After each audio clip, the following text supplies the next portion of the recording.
Bonsoir et bienvenue à tous. Dans un arrêté signé le 18 décembre 2023, Laurent Esso, ministre d'État, ministre à la Justice, garde des Sceaux, annonce l'organisation de l'examen de fin de stage d'avocat pour la session 2024. Les épreuves écrites, annonce le ministre, auront lieu le week-end du 23 au 24 mars 2024 à Yaoundé. Le texte du garde des Sceaux précise les conditions d'organisation de cet examen, notamment les droits d'inscription fixés à 10 000 francs CFA. Or, à l'issue de la session du Conseil de l'Ordre du 12 janvier 2024, le Bâtonnier informe le public que la somme officielle arrêtée pour participer à l'examen d'entrée au barreau du Cameroun est de 50 000 francs CFA, soit 30 000 francs obligatoires et 20 000 francs facultatifs.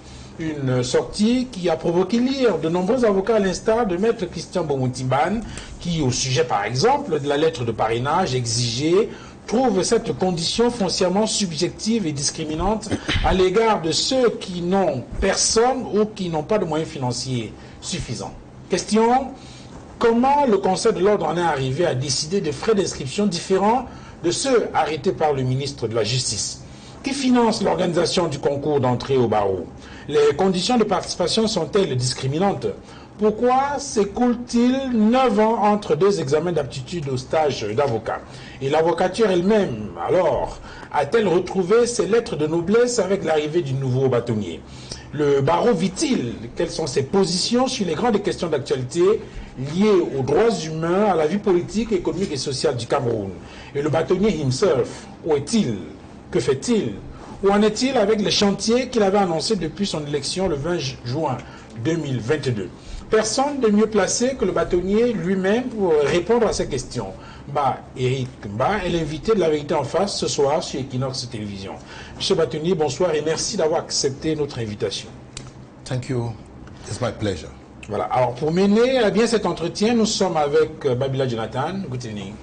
Bonsoir Duval, good evening dear viewers. Thank you for joining us on this edition of La Vérité en face. Today we are looking at some contradictory issues concerning the bar exam, human right violation in Cameroon, notably the disturbing phenomenon of femicide in the country, and the recent happenings in the predominantly English-speaking northwest and southwest regions of the country, and most importantly, how to resolve the 7-year-old armed conflict going on in those two regions and the decade-old Anglophone problem. And our guest tonight is the president of the Cameroon Bar, Barrister Éric.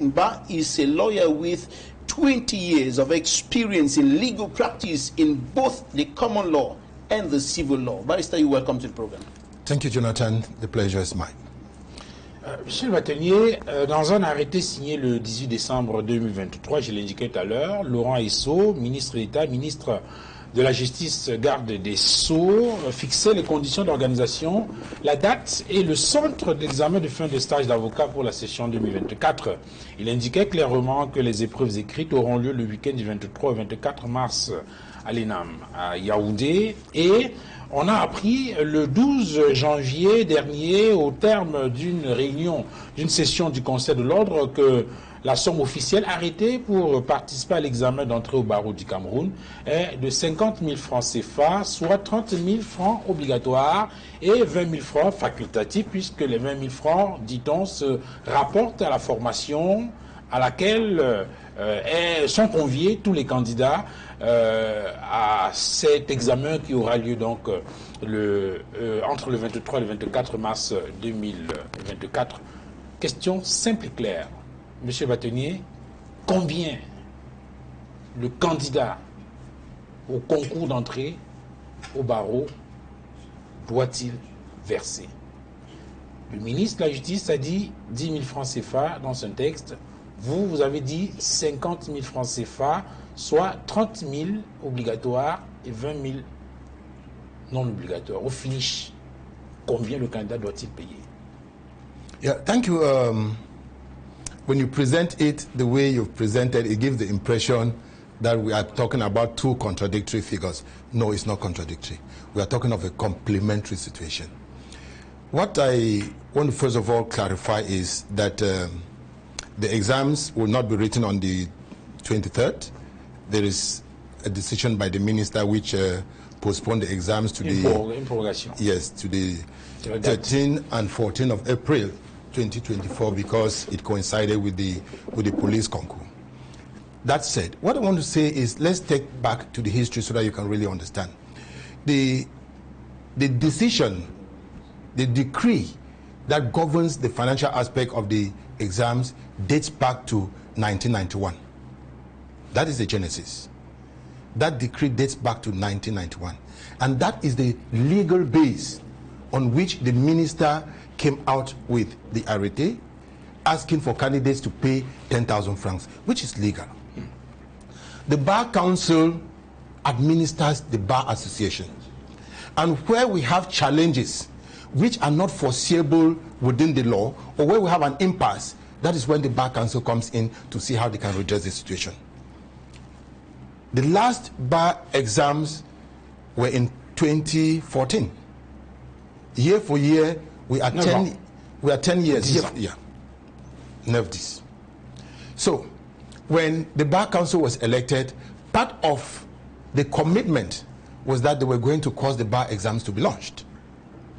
In 2022, we made moves towards the ministry, the chancellery, to ensure that the exams be launched in September.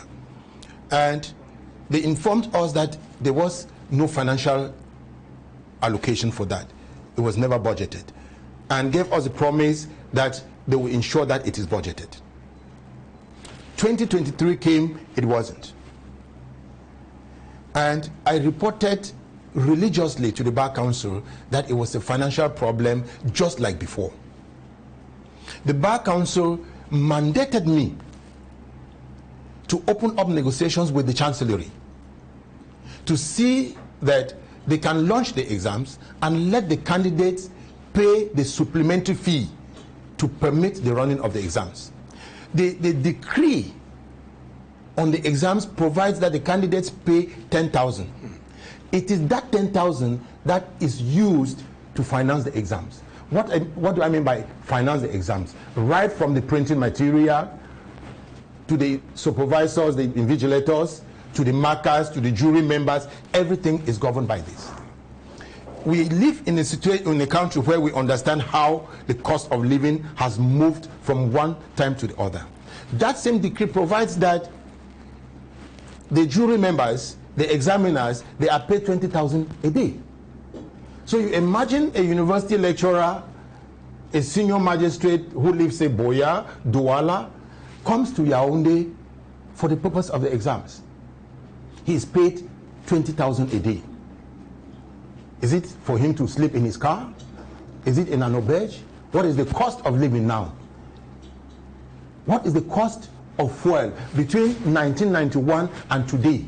Those are the parameters. So with the passage of time, the university lecturers, the magistrates, the lawyers have been very reticent. Oui, mais plus sur cet angle-là, yes. Monsieur le Bâtonnier, on peut considérer donc que aujourd'hui, les 10 000 francs exigibles ne sont plus en mesure de permettre d'organiser l'examen, d'où la nécessité d'accorder ou bien de mettre des frais supplémentaires. Mais pourquoi est-ce que cette décision n'est pas prise de commun accord avec le ministre de la Justice qui annonce l'ouverture de l'examen?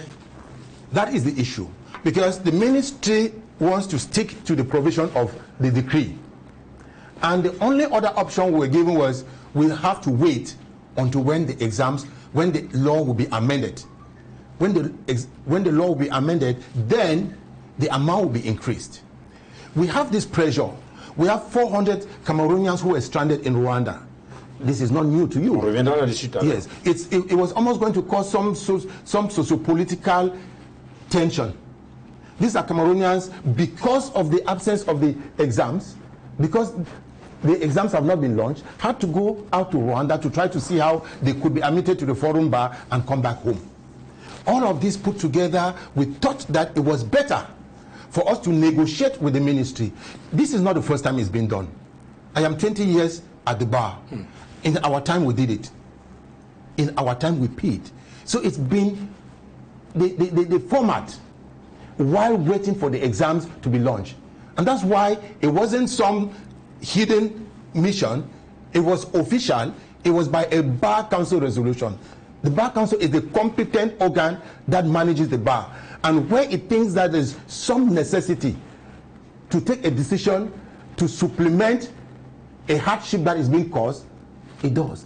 Mais est-ce que vous prenez en compte le fait qu'il y a des candidats qui ne sont pas en mesure de mobiliser ces fonds pour payer? Il faut rappeler que les dossiers qui sont produits, c'est en double exemplaire. Ils doivent d'abord se battre pour constituer ces dossiers. Ensuite, ils doivent payer 10 000 francs, non, 30 000 francs CFA. Est-ce que vous ne pensez pas que ces mesures peuvent être discriminantes vis-à-vis de ceux qui n'ont pas suffisamment de moyens financiers pour pouvoir candidater? I won't think it that way because I don't want to sound elitist. I don't want to sound elitist or to say that the legal practice is an elite core, which truly it is. But if you take on comparative basis, when you look at the millions that our children, our younger ones spend going out to foreign countries to be enrolled in foreign bars, when you think about the risk that they go through, when you think about the fact that Cameroonians have to stay for 9-10 years to wait for the exams, you realize that even if this amount may sound discriminatory to the eyes of some people, you see that it's a better option that mitigates the situation. Barrister, it may not be the best, but it sounds mitigating. Barrister, I want to get this very clearly. Did the Minister of Justice tell you that he's been violating the law as far as the organization of the Cameroon Bar examination is concerned for the past close to 10 years because of financial constraints? I won't say the minister told me that he's been violating the law. The point is the exams are there. The minister says, okay, the law says I should launch the exams every year. But if I don't have the means, I can't get into my personal pocket to get the money. And that's where we equally said, okay, if you can't get into your pockets, the law has not been amended, let's look for a midway solution. You won't readily say he's violated, but because he would give you the defense that, give me the money, I will launch. Proof of it, when we got the commitment that the candidates can pay a token to supplement the fee, he decided to launch. Is it understandable, Barrister, that in our context today, an exam that is supposed to be organized every year is not organized for close to 10 years, and the only reason is financial constraints? You see, Mr. Babula, if you put it from that angle, I would say yes. Because we from the bar, we are the greatest losers. We from the bar, we are the greatest losers. And you cannot measure what we lose in terms of finances. Because when the exams is not launched for 10 years, the Bar Association loses in talents. When students leave the university, they are very intelligent students who want to become lawyers by passion. They cannot wait for 10 years.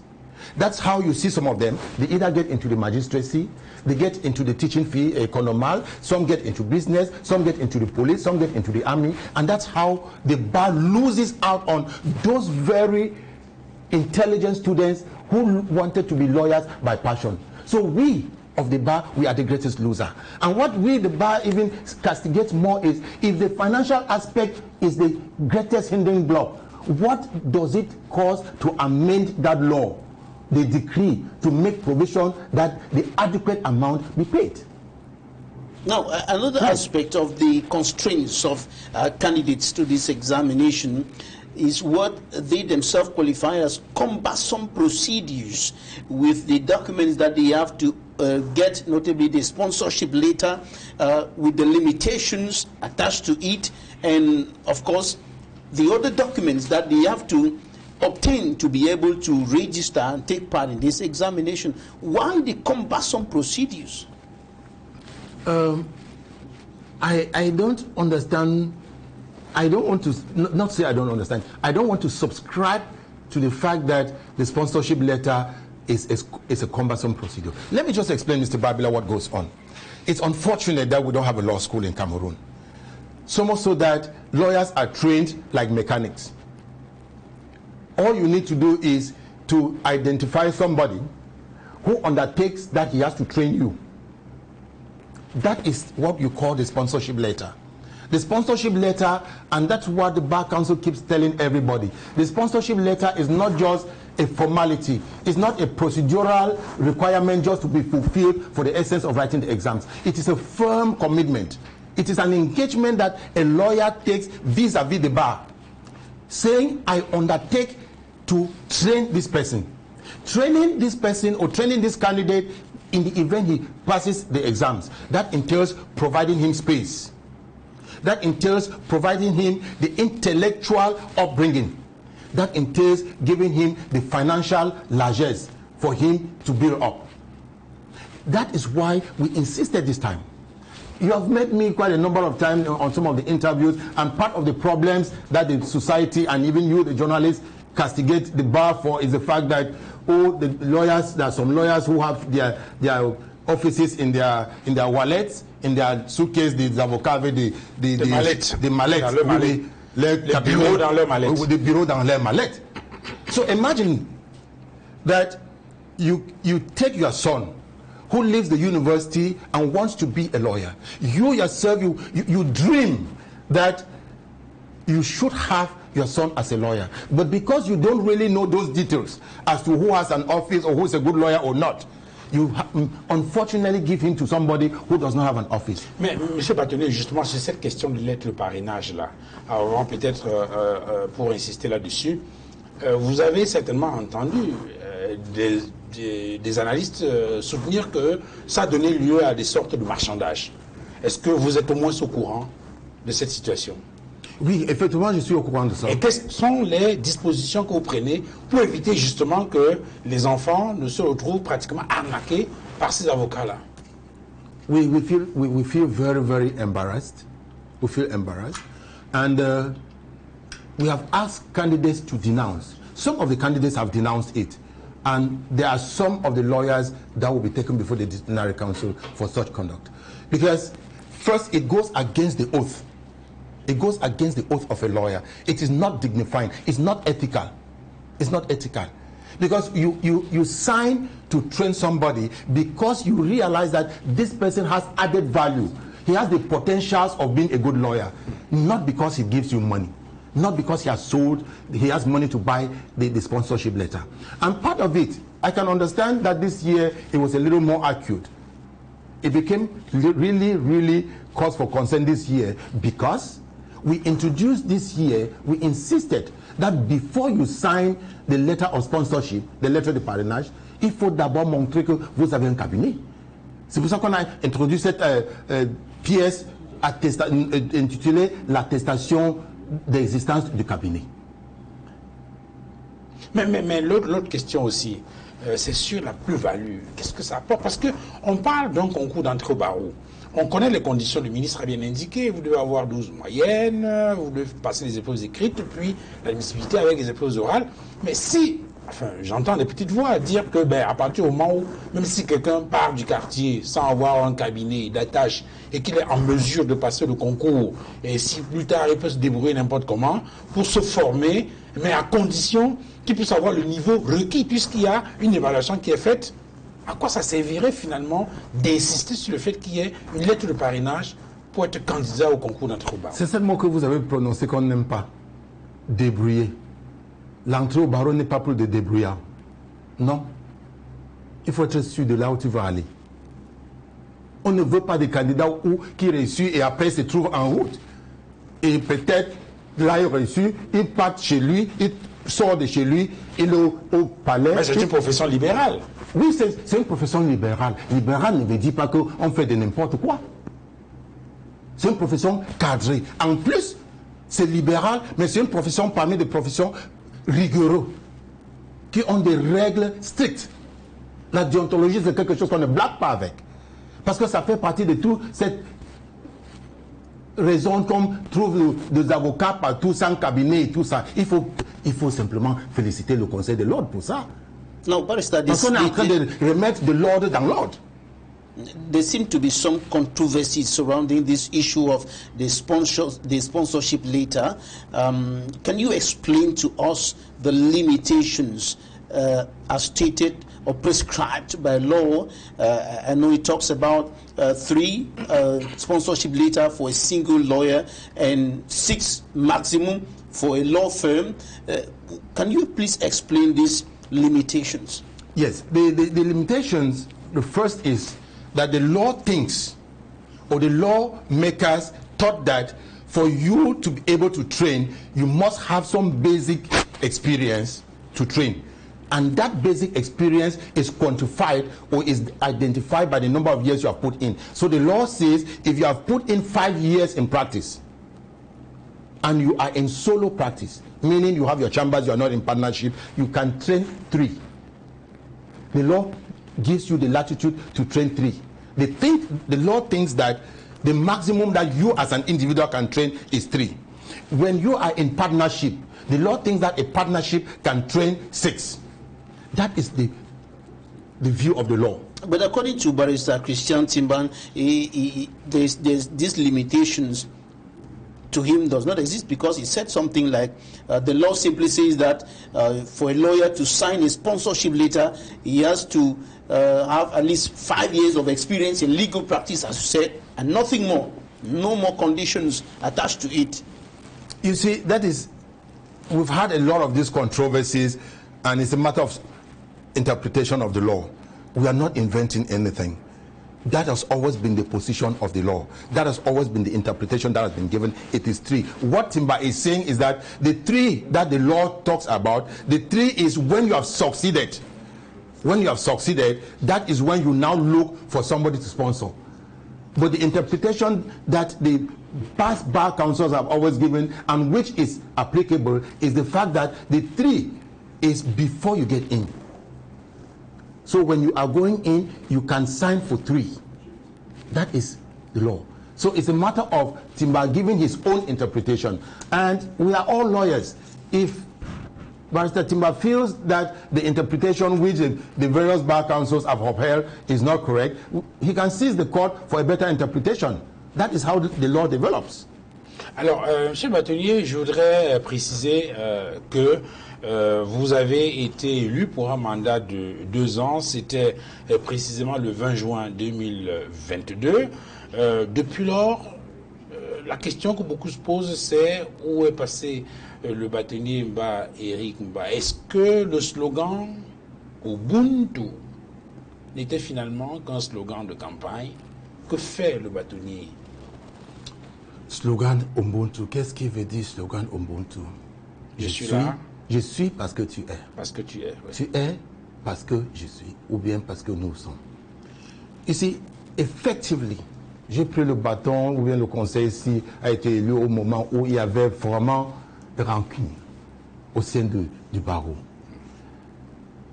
True to the spirit of Ubuntu, one of the greatest achievements of this bar council is that we have been able to try to the maximum to unite the varied factions of the bar. That is the spirit of Ubuntu. At the time that we were campaigning, going for elections, il y avait des avocats qui ne parlaient pas carrément à ses confrères parce que vous soutenez tel candidat ou bien vous soutenez l'autre candidat. Mais aujourd'hui, ce n'est pas pareil. Ce n'est pas le cas. Donc on peut bien dire que le principe ou bien le slogan d'Ubuntu a vraiment essayé, a vraiment fonctionné. Et ça a sa place. Comment vous ressentez cela, cette union-là, cette cohésion au sein du barreau?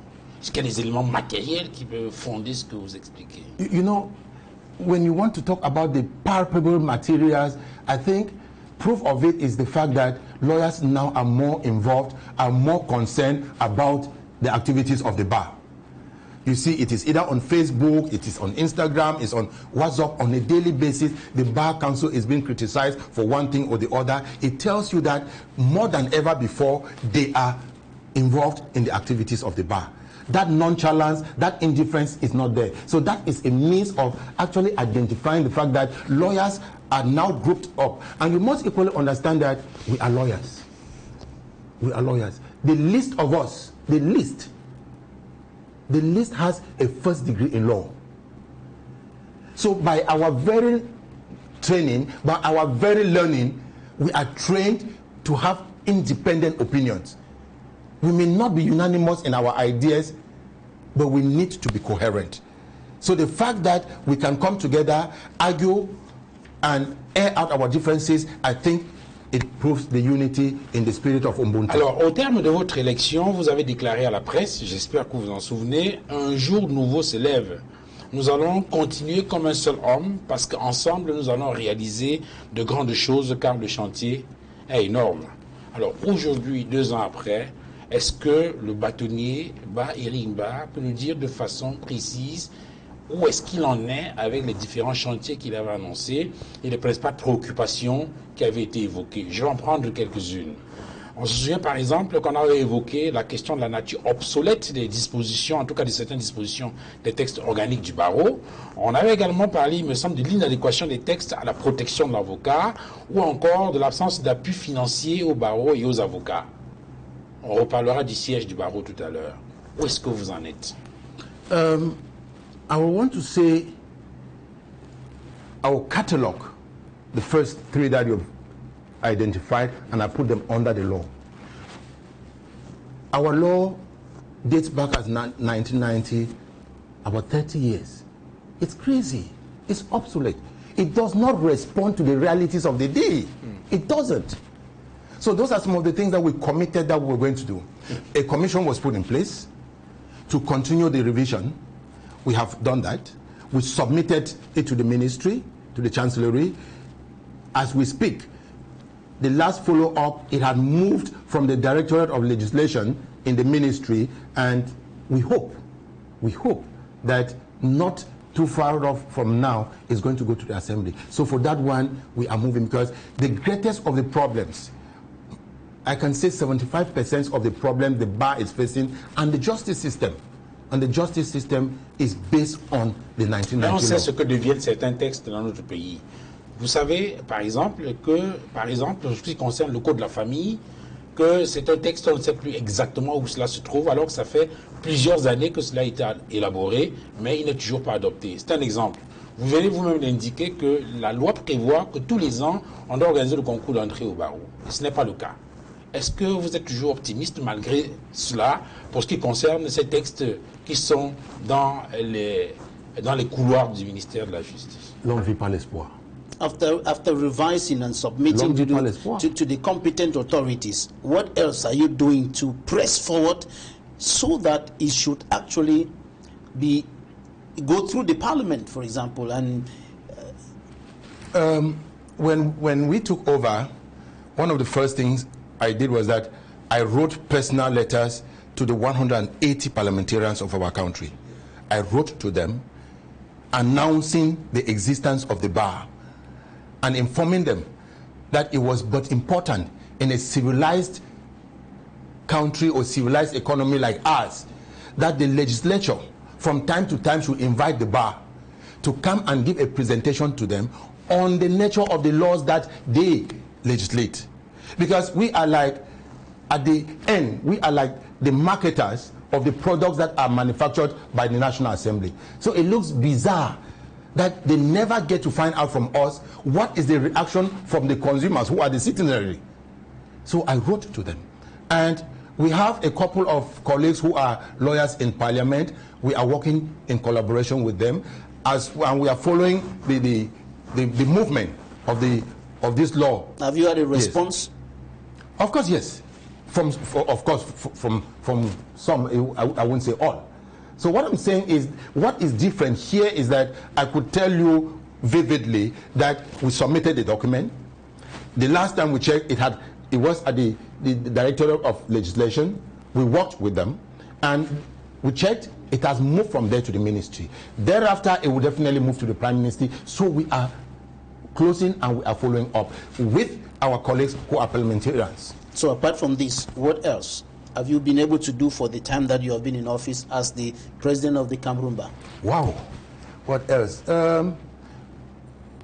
It's a huge package. It's a huge package. One of the major problems that we had is the fight against the charlatans. Because one of the greatest problems we have in Cameroon today is a lot of people pass for lawyers. We are unable even to identify. Take, for example, in Douala, we have about 1,300 lawyers. Colleagues in Douala are unable to identify themselves. It permits, therefore, that charlatans can sneak in and out on notice. Because of that, we've carried out reforms on the professional ID card. We now have a digital ID card, which has a barcode. With that code, Mr. Babila, if you are a lawyer, if I don't know you, if I meet you for the first time, all what I need to do is, what's your name? With just slotting my code, I'll be able to identify. Each lawyer in the Cameroon bar today has a matricule. Each lawyer has a matricule. You know, before now, I could go to court. You come in because I don't know you, whereas you are not a lawyer. You come, you present yourself, okay, I'm a lawyer. I'm just one of the last badges sworn in, and you move on. But now, when you present yourself as a lawyer, what the colleague will ask you is, what is your matricule? Once you give your matricule, he just puts it on his mobile phone, because the application, equally, I must precise, the application is on Google Play, so you can download it. It's on Play Store. But some of those you are referring to as charlatans have their names featuring the barrow, like the example of the one that I can't remember his name. You shut down his office here in Aqua. And his name featured on the barrow. Non, je ne veux pas dire qu'un cabinet, c'est une boutique. Non, ce n'était pas un cabinet, ça. Il y avait un monsieur qui avait une petite boutique qui, je ne sais pas ce qu'il faisait. Là, il disait qu'il était avocat. J'essaie d'aller lui voir et ça me fait rire toujours. J'arrive là avec le représentant du Bâtonnier ici à Douala, le secrétaire de l'ordre, le chef de protocole et tout ça. On annonce que le Bâtonnier est là. On appelle le monsieur et dit oh, bon, il faut informer le Bâtonnier que je ne suis pas là et qu'il ne reçoit que sur rendez-vous. J'ai dit ok, ça va. Et sortant de là, le conseil fait un communiqué pour dire tel monsieur qui, soi-disant avocat, n'est pas avocat. Donc, chacun qui est en train de traiter avec lui... Bon, mais vous avez suivi sa réaction. Il a fait allusion à une affaire avec une multinationale qu'il aurait gagné et qui aurait été à l'origine de tous ces déboires avec le conseil de l'ordre. That's what he said. But you see, the point is, the origin of the Swing case, the Swing or whatever the name is, he came from a foreign country, I don't want to say a foreign bar. He applied to be a lawyer. And when we wrote to the foreign bar, there was no answer, there was no response, there was no confirmation that he was a lawyer of that bar. And we must say that this is something that happened around 2004, 2005. How he wangled his way, that his name, or mistakenly, I don't want to really say with precision because I'm not very sure of what happened, but let's say for some error, his name, either the names of the applicants or everybody who deposited a file, the names were collected and registered, and perhaps at the time of pushing on the names, they mistakenly sent forward his name. And now they realize that on the day of oath taking, they realize that, hey, there is this candidate who is here, who every bar council member remembers that his file was rejected. That is how Swing was blocked from not taking oath. But mistakenly, his name was on that bar roll. And the only bar roll that his name was on was that bar roll of 2005. And I must say that it is not because your name is on one bar roll. Say your name is on the bar roll of 1980. In 2024, you are still moving with the 1980 bar roll to say your name is on it. No. It is only the 2004. And that is part of why this bar council today, that is the reason why we have abolished the tableau physique. On a aboli. Il n'y aura plus ça. On est en train de digitaliser le tableau. À partir de ce moment, bon, si le cas de Swing, parce que même après 3-4 ans, il marchait avec ça. Est-ce que vous le faites de façon systématique? Je veux dire, cette sorte de traque aux charlatans, ou bien ce sont des actions isolées qui, pour certains, se font à tête chercheuse? Tête chercheuse, non. Systématique, je peux bien dire oui. Dès qu'on est informé. Dès qu'on est informé. Alors, sur... Parce que le cas de Swing, je peux bien préciser, on m'avait signalé qu'il y a un cas en plein aqua, qui n'est pas avocat. Je ne pouvais pas imaginer. En plein aqua, je suis allé voir le monsieur pour lui demander. Dès qu'il est arrivé, je lui ai posé la question à savoir. On me dit, vous êtes avocat? Il dit oui. J'ai dit, est-ce qu'on peut parler dans ton bureau? On entre dans son bureau. Bon, quand est-ce que tu as prêté serment et où? Il dit, oh non, monsieur le bâtonnier, je ne sais pas pourquoi on m'en veut, tout le monde vient ici, regarde, mon nom est là sur le tableau et tout ça. Toujours le tableau de 2005 là. J'ai dit simplement, tu as prêté serment où? Et après, quand il a fait ce qu'il a fait, bon, il a eu ce qu'il a eu. Alors, je voulais revenir sur d'autres préoccupations qui sont celles des avocats aujourd'hui. Il y a, par exemple, la question de l'assurance qui, à un moment donné, a été évoquée. Il y a la question de la sécurité. Est-ce qu'il est possible, monsieur le bâtonnier, d'obtenir pour les avocats des sortes de privilèges de juridiction? On sait que les avocats, comme les OPJ, comme les magistrats, sont des acteurs de la justice. Mais ceux-là bénéficient des privilèges de juridiction. Est-ce qu'il est possible de travailler sur cette question de manière à permettre que les avocats ne soient pas jugés, n'est-ce pas, dans les tribunaux où ils travaillent avec leurs clients au quotidien? Heureusement, je suis content que vous-même, le journaliste, vous êtes de ce chemin, alors que certains magistrats ne voient même pas ça. Quand je rencontre des magistrats de la direction de législation, je leur dis, ce n'est pas des avocats qu'on est en train de protéger, c'est l'image. C'est cette image. De la justice. Oui, oui. Vous avez déjà évoqué la question avec eux? Bien sûr, bien sûr, bien sûr. Et quelle est leur réaction? Bon. Certains disent c'est inédit, et certains disent non, ce n'est pas comme ça, des avocats ne doivent pas avoir de privilèges et tout ça. J'ai dit ce n'est pas des avocats. Oui, c'est le barreau. Oui, mais qu'est-ce que les avocats eux-mêmes, ils disent? Par rapport à... Par rapport à la question. Non, ils sont pour. Oui, mais pour et puis ça ne suffit pas. Non, non, mais ce n'est pas des avocats qui doivent prendre des mesures, c'est le Conseil de l'ordre. Et on est en train de le faire. Qu'est-ce que vous faites concrètement, M. Bâtonnier? Parce que c'est quand même humiliant qu'on voit des avocats être jugés. C'est parmi les propositions qu'on a fait dans l'amendement de loi organique. C'est une affaire de la loi. Oui. C'est une affaire de la loi. Et qu'est-ce qu'on va faire? On va croiser les doigts et attendre. Bien sûr. Puisque vous avez dit espoir.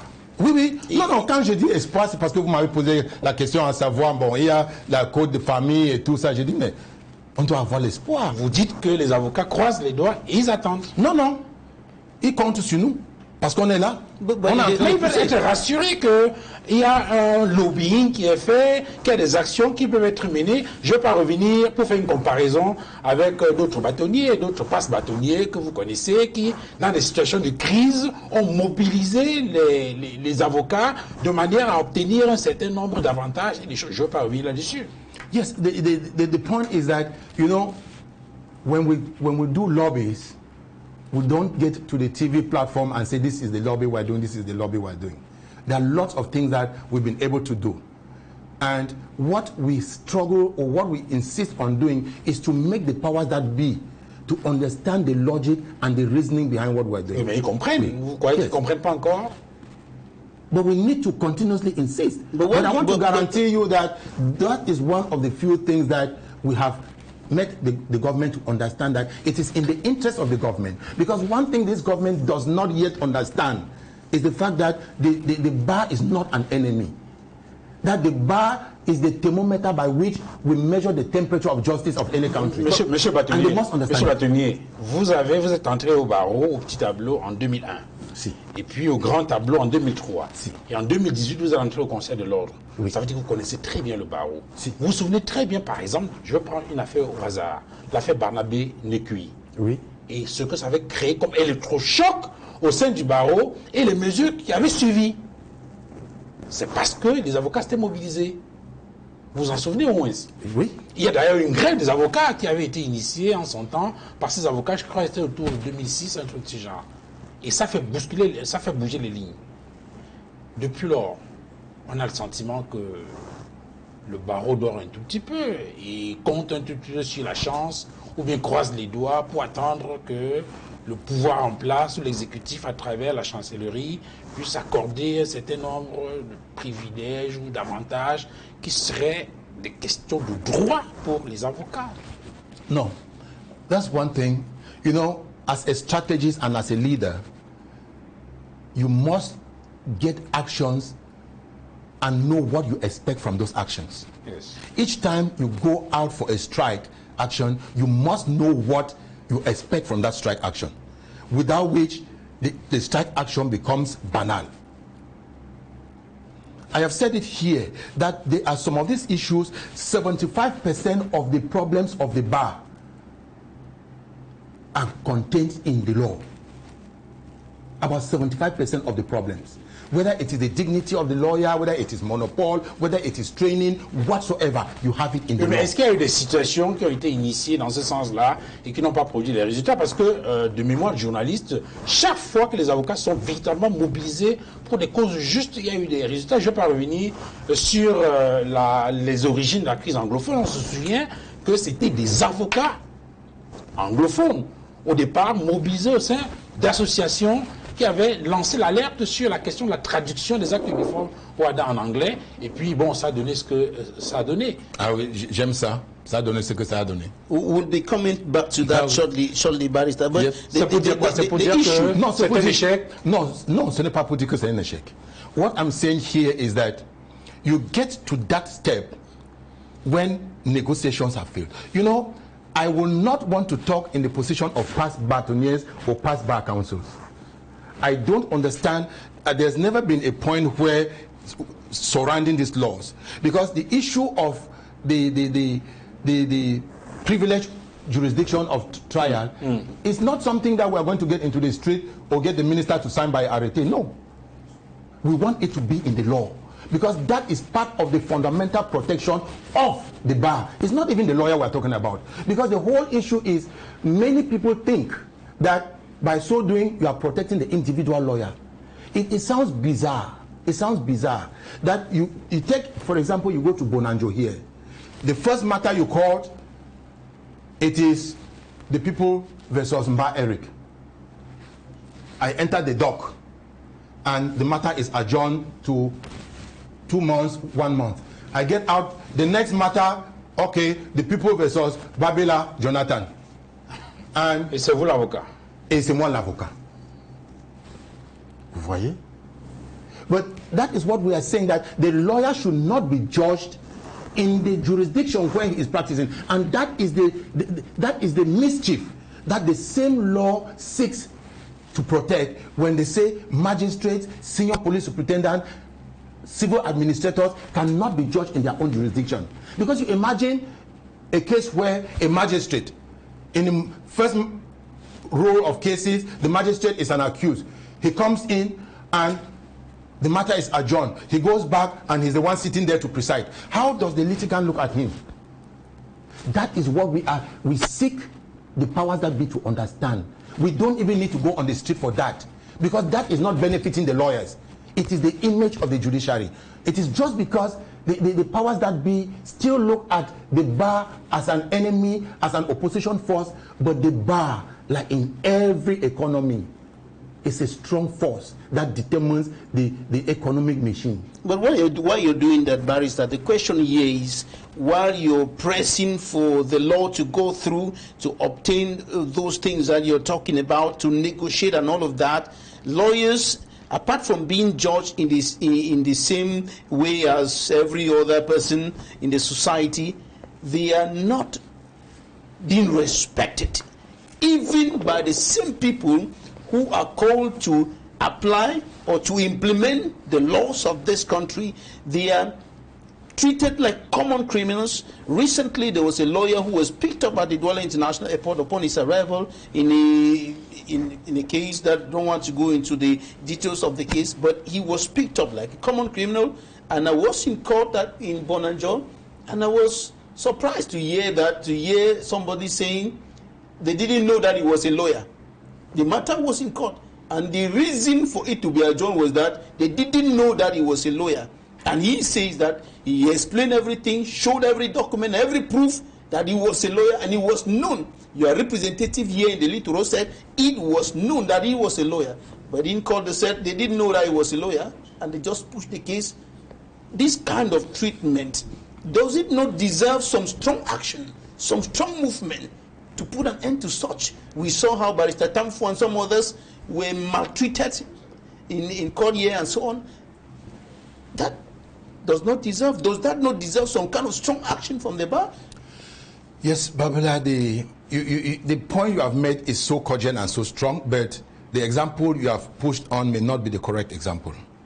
Because the case of Fonyam, when Fonyam flew in from Kigali, and he was detained at the, I would want to call it detained, because when you don't allow somebody move, it's detention. When Fonyam was detained at the Douala International Airport on the 16th, he called me. He called me and he said he flew in from Kigali, and this is me. They say the State Council was issued a warrant, and I called my representative for Douala to say, okay, there is a colleague who has a problem at the Douala airport, so handle it and keep me informed. 2 hours thereafter, he called me and said the colleague had been released. So the version that he was carried away, that is not true. Fonyam was actually released from the airport, and he was asked to come back on Monday. Monday he called me and I told him, okay, get to the representative before you go there. But the case of Fonyam has a nuance. Because... And he was detained for about 10 days, yes, more than 10 days. Yes, it has a nuance, because at the same time that Fonyam is a lawyer, he happens to have been a manager of a financial institution. And it is in that capacity that the complaint was lodged against the manager of an institution. And that is how the elements of security are now hiding behind that fact to say that they didn't know that he was a lawyer, whereas they knew. But the situation gave them the alibi to hide that, oh no, we didn't know the complaint was against a general manager and all of that. That is the situation. And there are certain times where when you find yourself in a situation where you can't actually exert force because of the surrounding circumstances, you go for a negotiation. You go to, but the case of Fonyam, the Bar Council on the 28th of December met in extreme urgency by visual, and took a resolution that all the Bar Council members should get into the matter. But again, I will not want to get into some of those details because the matter is still before the court, so it doesn't permit me to get into some of those details. But the Bar Council did what they could do, and we are doing what is necessary. As to the other cases that you have said, we need strong action, we know when the strong action is needed, and we go in for it. We don't even need a prompter. We are at the bar. All the cases that you have cited, they are the cases at that time. And each time that a lawyer his rights have been infringed upon and all of that, the Bar Council steps in. We don't want, the Bar Council cannot be on the street every day. There are times that I've come here, we have mobilized, the entire Bar Council has come here because a lawyer was wrongly arrested. There was a lawyer who left, I think it was Equinoxe or some TV house. Metro Fabian Kenya. Yes, and Kenya was arrested and he was molested. We came down to Douala here, just the Bar Council, and we went to the gendarme boss, and they said, oh, as usual, they didn't know that Kenya was a lawyer, or they knew that the lawyer had an appointment with somebody and all of that. They always look for this alibi. We came, and quite often to Mr. Babala, at times, it's a tricky one. We as the leaders of the bar, at times, you are a lawyer, yes, but when the bar steps in, it's only you who can at times give the go-ahead. Most of the cases, even at times, when the bar hits on, it is the lawyer who comes to say, okay, no, the police came and made me, or the gendarme came and made me, they came and pleaded that we should not go ahead, oh no, his job and all of that. But so long as we say, okay, you have come and the person has come and apologized, but there are some, I can assure you, the fact that the Bar Council, the bar does not come out in its robe on the street every day, the Bar Council does the needful. The Bar Council does the needful, but the issue is that before you came into office as president of the Cameroon Bar, you know, the bar has slept for quite a long time, and there was some kind of dead silence. even though the bar is speaking now, the bar is somehow coming out to handle some of the issues that you're talking about, some individual cases. But will you continue to wait for individual cases to rush and handle, or take action that will prevent, that will stop such things from happening? Yes, Mr. Babala, the point is, you know, it's a continuous struggle. We cannot, even if we take the strong action, even if the law is amended, as we have proposed, putting it very clear in black and white, I can assure you there will be police and gendarme officers, there will be lawyers, that they will still do the things that are not correct. Oui, mais so, tout au moins, il y a quand même des dispositions légales qui encadrent ça. That is what we are saying. Mais parce que la question que Jonathan est en train de poser, c'est au-delà de tout ce qu'on peut imaginer. Qu'est-ce qu'il faut faire, ou bien qu'est-ce que vous comptez faire de façon concrète, ou bien qu'est-ce que le Conseil de l'ordre compte faire pour que l'avocat soit respecté? Parce que c'est de ça qu'il est question. Depuis quelque temps, on a le sentiment que les avocats sont traînés n'importe comment, ils sont maltraités, ils sont... Et on n'a pas le sentiment qu'il y a derrière une véritable... Enfin, comment faire pour que les avocats soient vraiment respectés au Cameroun, pour qu'ils constituent ce pouvoir? Parce que, comme vous le savez, le citoyen est rassuré lorsqu'il a derrière lui un avocat fort. Mais lorsqu'il a le sentiment que celui qui est censé le protéger ou bien l'encadrer, lui-même est vulnérable, est-ce qu'on n'est pas dans une situation où la justice a des difficultés? Qu'est-ce qu'il faut faire pour que l'avocat retrouve toute sa force en tant qu'acteur de la justice? You see, the point is, it's a comprehensive package. It's unfortunate. It's unfortunate that the country is in a situation where it is. Some of these things is not because the law doesn't provide. I can assure you it is not because the law doesn't provide. If you look at the disposition of the Criminal Procedure Code, the code tells you when you have to take the declarations of a suspect, it must be in the presence of a lawyer. The law tells you when you arrest somebody, you must tell the person his rights. You must tell the person why the person is arrested. And you must allow him to make a phone call to inform somebody of where he is being taken to. But the cases of arbitrary arrest, they are on the increase. We keep fighting on a daily basis. Oui, mais sauf que dans les cas que vous avez évoqués, il y a bien une loi qui indique les conditions dans lesquelles, par exemple, quelqu'un peut être interpellé. Et vous le savez, vous êtes avocat, lorsque par la suite on est en mesure de montrer qu'il y a eu violation de la loi, par exemple pour ce qui concerne l'interpellation de quelqu'un, eh bien il peut avoir une unité de procédure. Mais tout au moins il y a une loi qui encadre et tout le monde sait que lorsque la loi a été violée, voilà ce à quoi on s'attend. Mais lorsqu'il n'y a pas de loi du tout, on est comme une sorte de jungle, d'état de nature. Yes, that's what I say. We are in and out at the same time.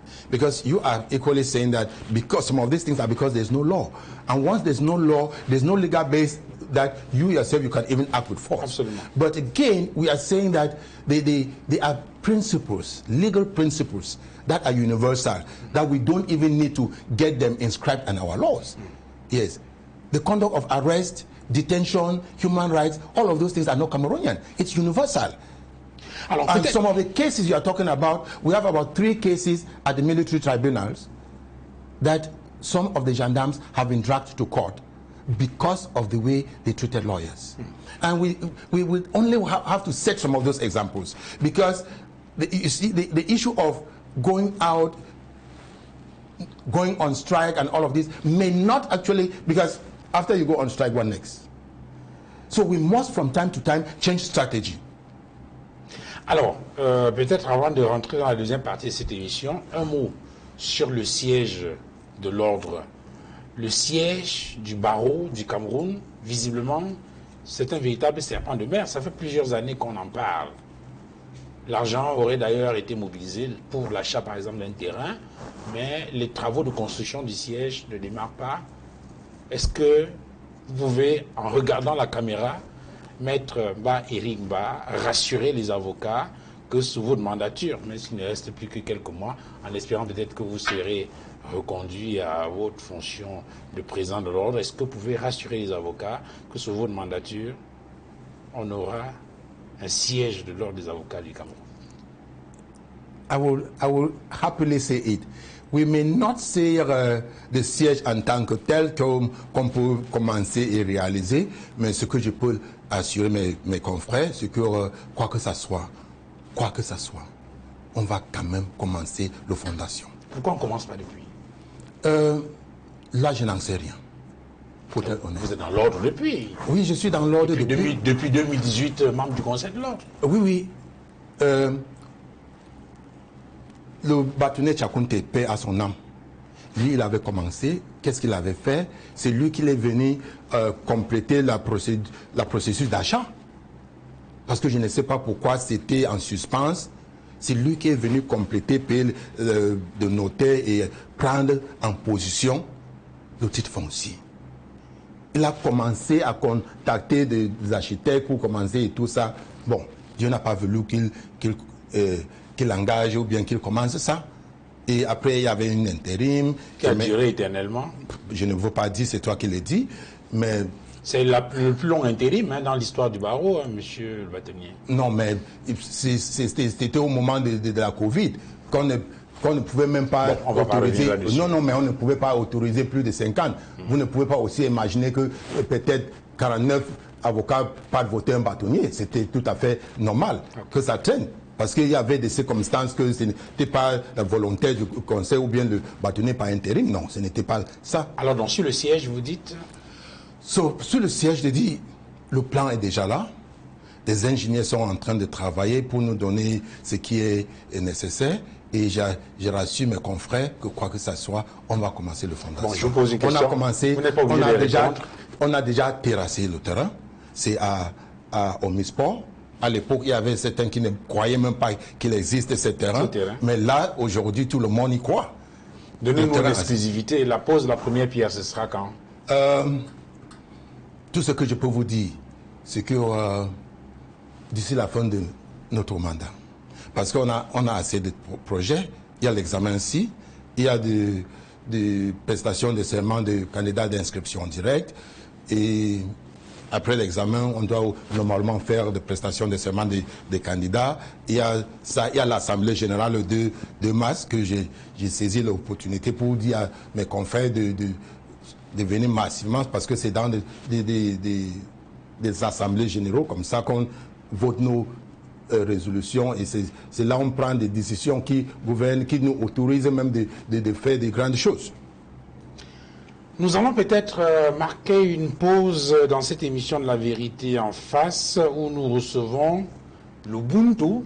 J'aime bien revenir là-dessus sur votre slogan de campagne, Maître Mba, Éric Mba. C'est un bon slogan, hein?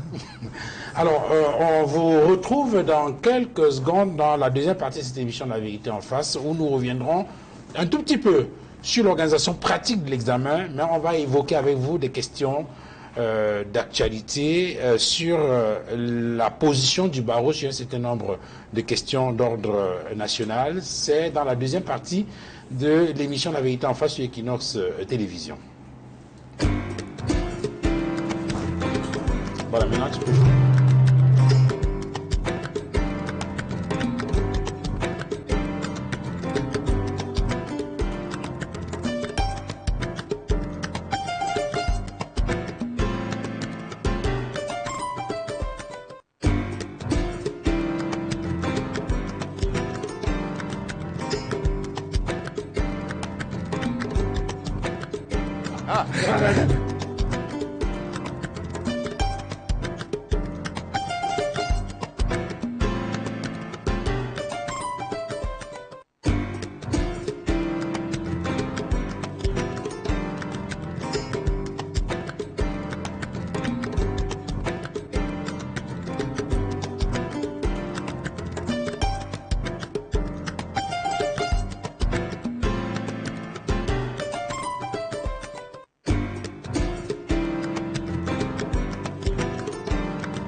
Retour sur le plateau de la vérité en face qui reçoit ce soir Maître Éric, bâtonnier de l'ordre des avocats du Cameroun. Avec lui, nous évoquons des questions en rapport avec le fonctionnement, on va le dire, du barreau du Cameroun et le fil conducteur. Hein, c'est peut-être cet examen qui va être organisé dans quelques jours.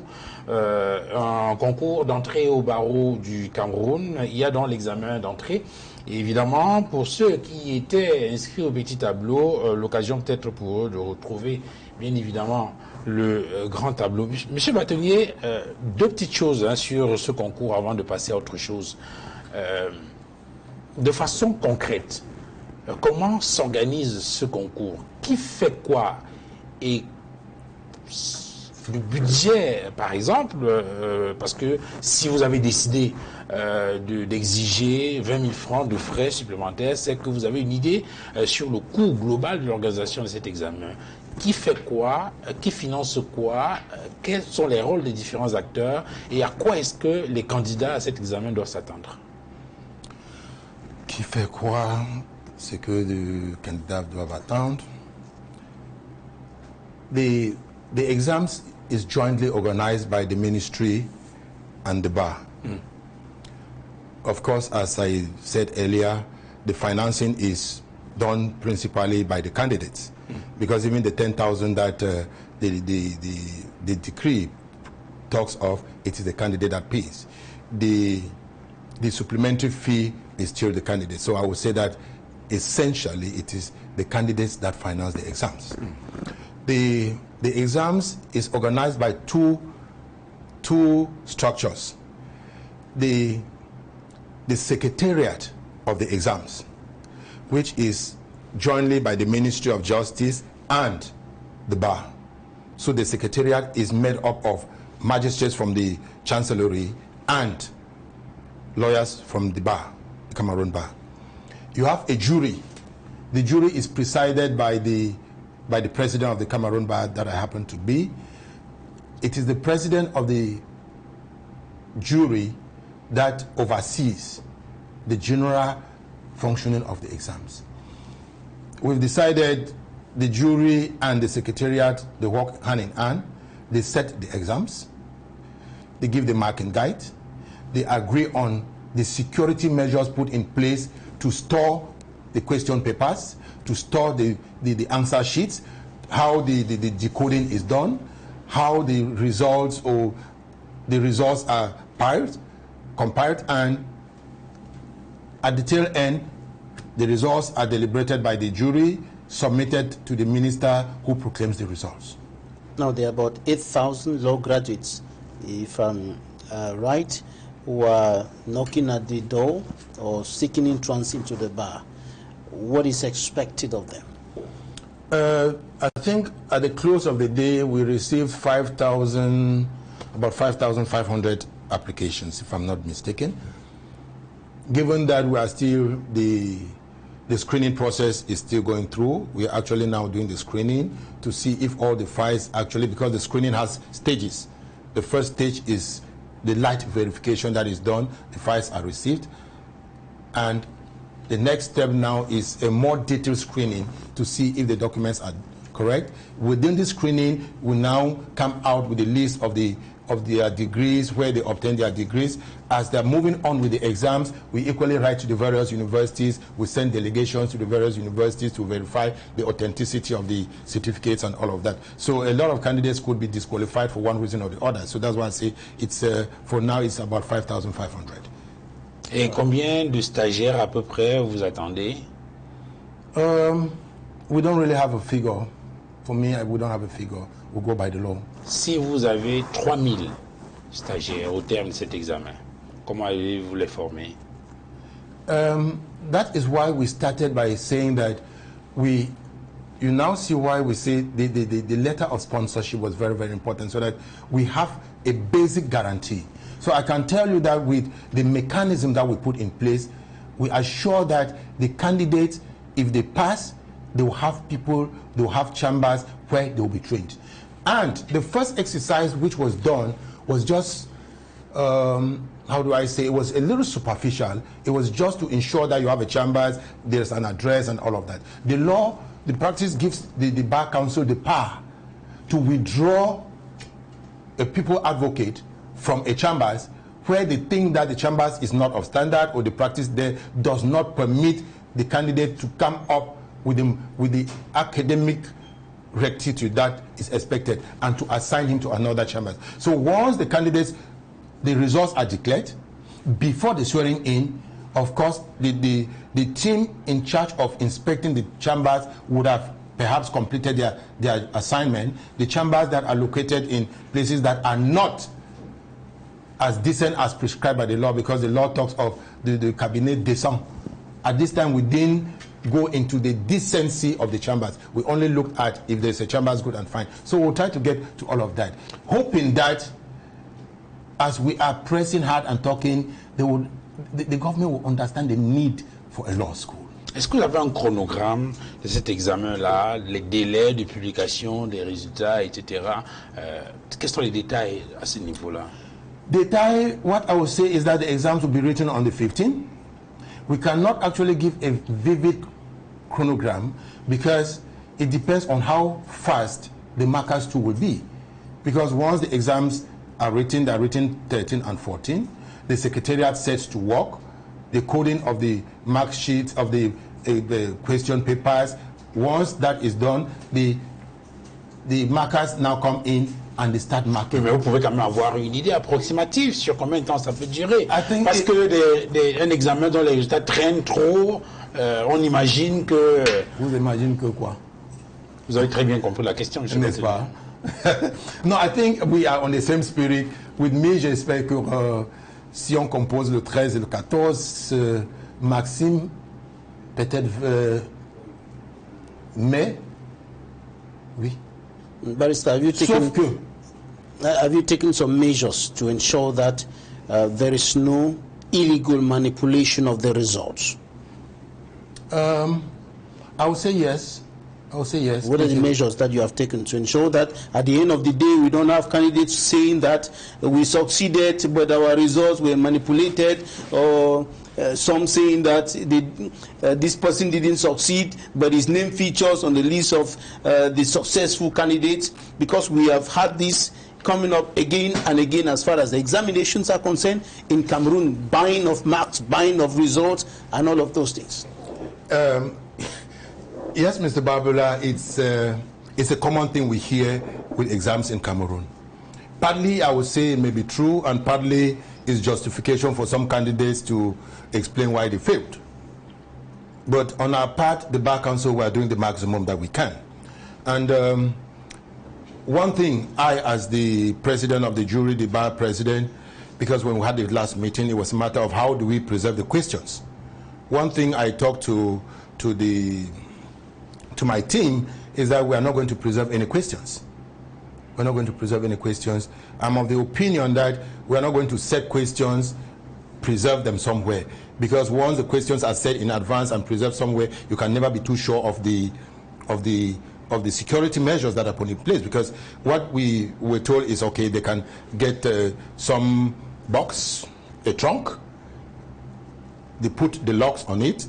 If the bar can keep the keys, we determine the kind of locks that we want, we put the locks, and the ministry keeps the questions, or vice versa. Or we go to a bank, we can get to any bank and we put in the safe of any bank.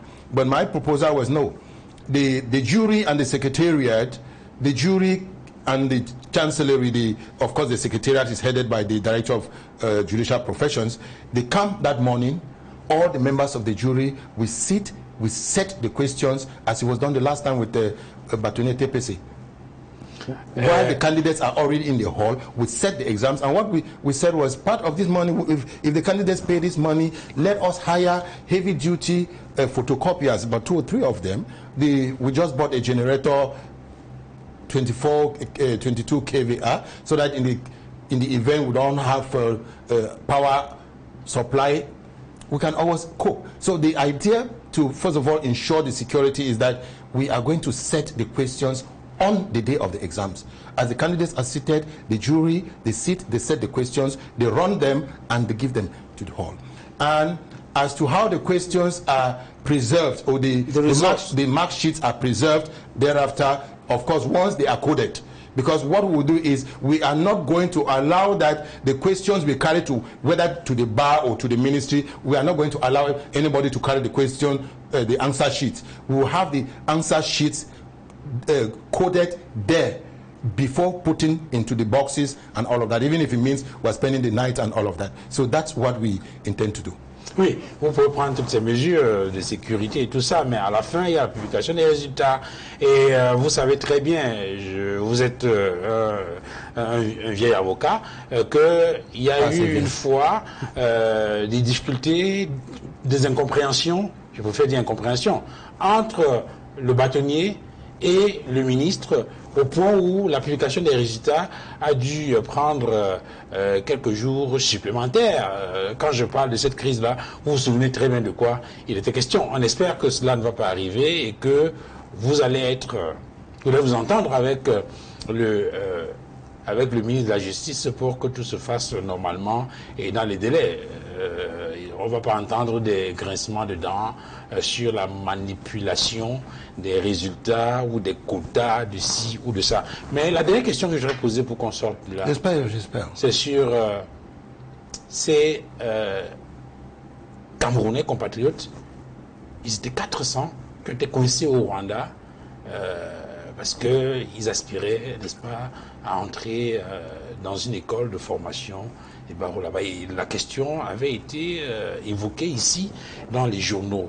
Comment s'est achevé cet épisode-là? On a lancé l'examen. C'était ça la réponse à la question? Si. What about the C'est-à-dire que... C'est-à-dire, écoute, parce que j'étais au Rwanda. Mais parce que nos compatriotes qui étaient au Rwanda n'étaient pas des avocats, dont le barreau en tant que tel ne s'occupe pas d'elles, parce qu'ils ne sont pas des avocats. Yeah. Oui. Mais en tant que le leader de la société civile, Yeah. on peut considérer même que c'était des commerçants camerounais qui sont allés au Rwanda faire leur commerce et ils ont eu des problèmes et tout ça. Le barreau ne pouvait pas aussi rester indifférent. Yeah. Donc je suis allé là-bas pour leur parler, pour rencontrer le bâtonnier de Rwanda et le recteur de leur école de formation de Rwanda. Bon, le problème de Rwanda, c'est, comment dirais-je, it's not more of Cameroon, it's more of a Rwandan problem. Because it is from the Rwandan law. Their law provides that for anybody, any foreigner, to be called to their bar, you need to have a reciprocity agreement with your country, which provides that a Rwandan can equally come and be called to the bar in your own country. Il y a une convention dans ce sens. There is no convention to that light. Pourtant, c'est ce qu'on a entendu dire, qu'il y avait une convention qui datait de 1998, mais qui n'était pas respectée par la partie camerounaise. No, I think during the Rwandan genocide, I think there was something that was done with Bâtonnier, Burundi and all of that, but it wasn't really the reciprocity in that sense. It wasn't. And when the Bâtonnier of Rwanda wrote to me and asked for the reciprocity, I said, to the best of my knowledge, there is no reciprocity agreement.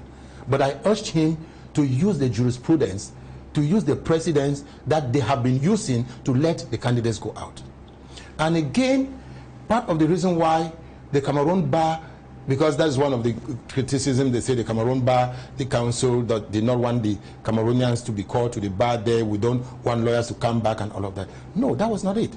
The point is, if we had accepted that the Cameroon bar should go ahead and sign the reciprocity agreement, I'm not sure this exam would have been launched. It would have given a kind of a superhighway for Cameroonians to go out and be trained. It would have been each year Cameroonians are running out to Rwanda. And the question goes back to what you asked earlier. What becomes of the children of the poor, who generally are very intelligent, but may not have the money to go to Rwanda to be trained? Granted, the bar is legal practice is elitist, but it won't go to that level. So our proposal to government, when I came back, we had a meeting even with the Ministry of Foreign Affairs. What we told the Ministry of Foreign Affairs was, let us not focus too much on the issue of this solution, the reciprocity agreement. Let's find out why and how did Cameroonians find themselves in Rwanda, 400 of them.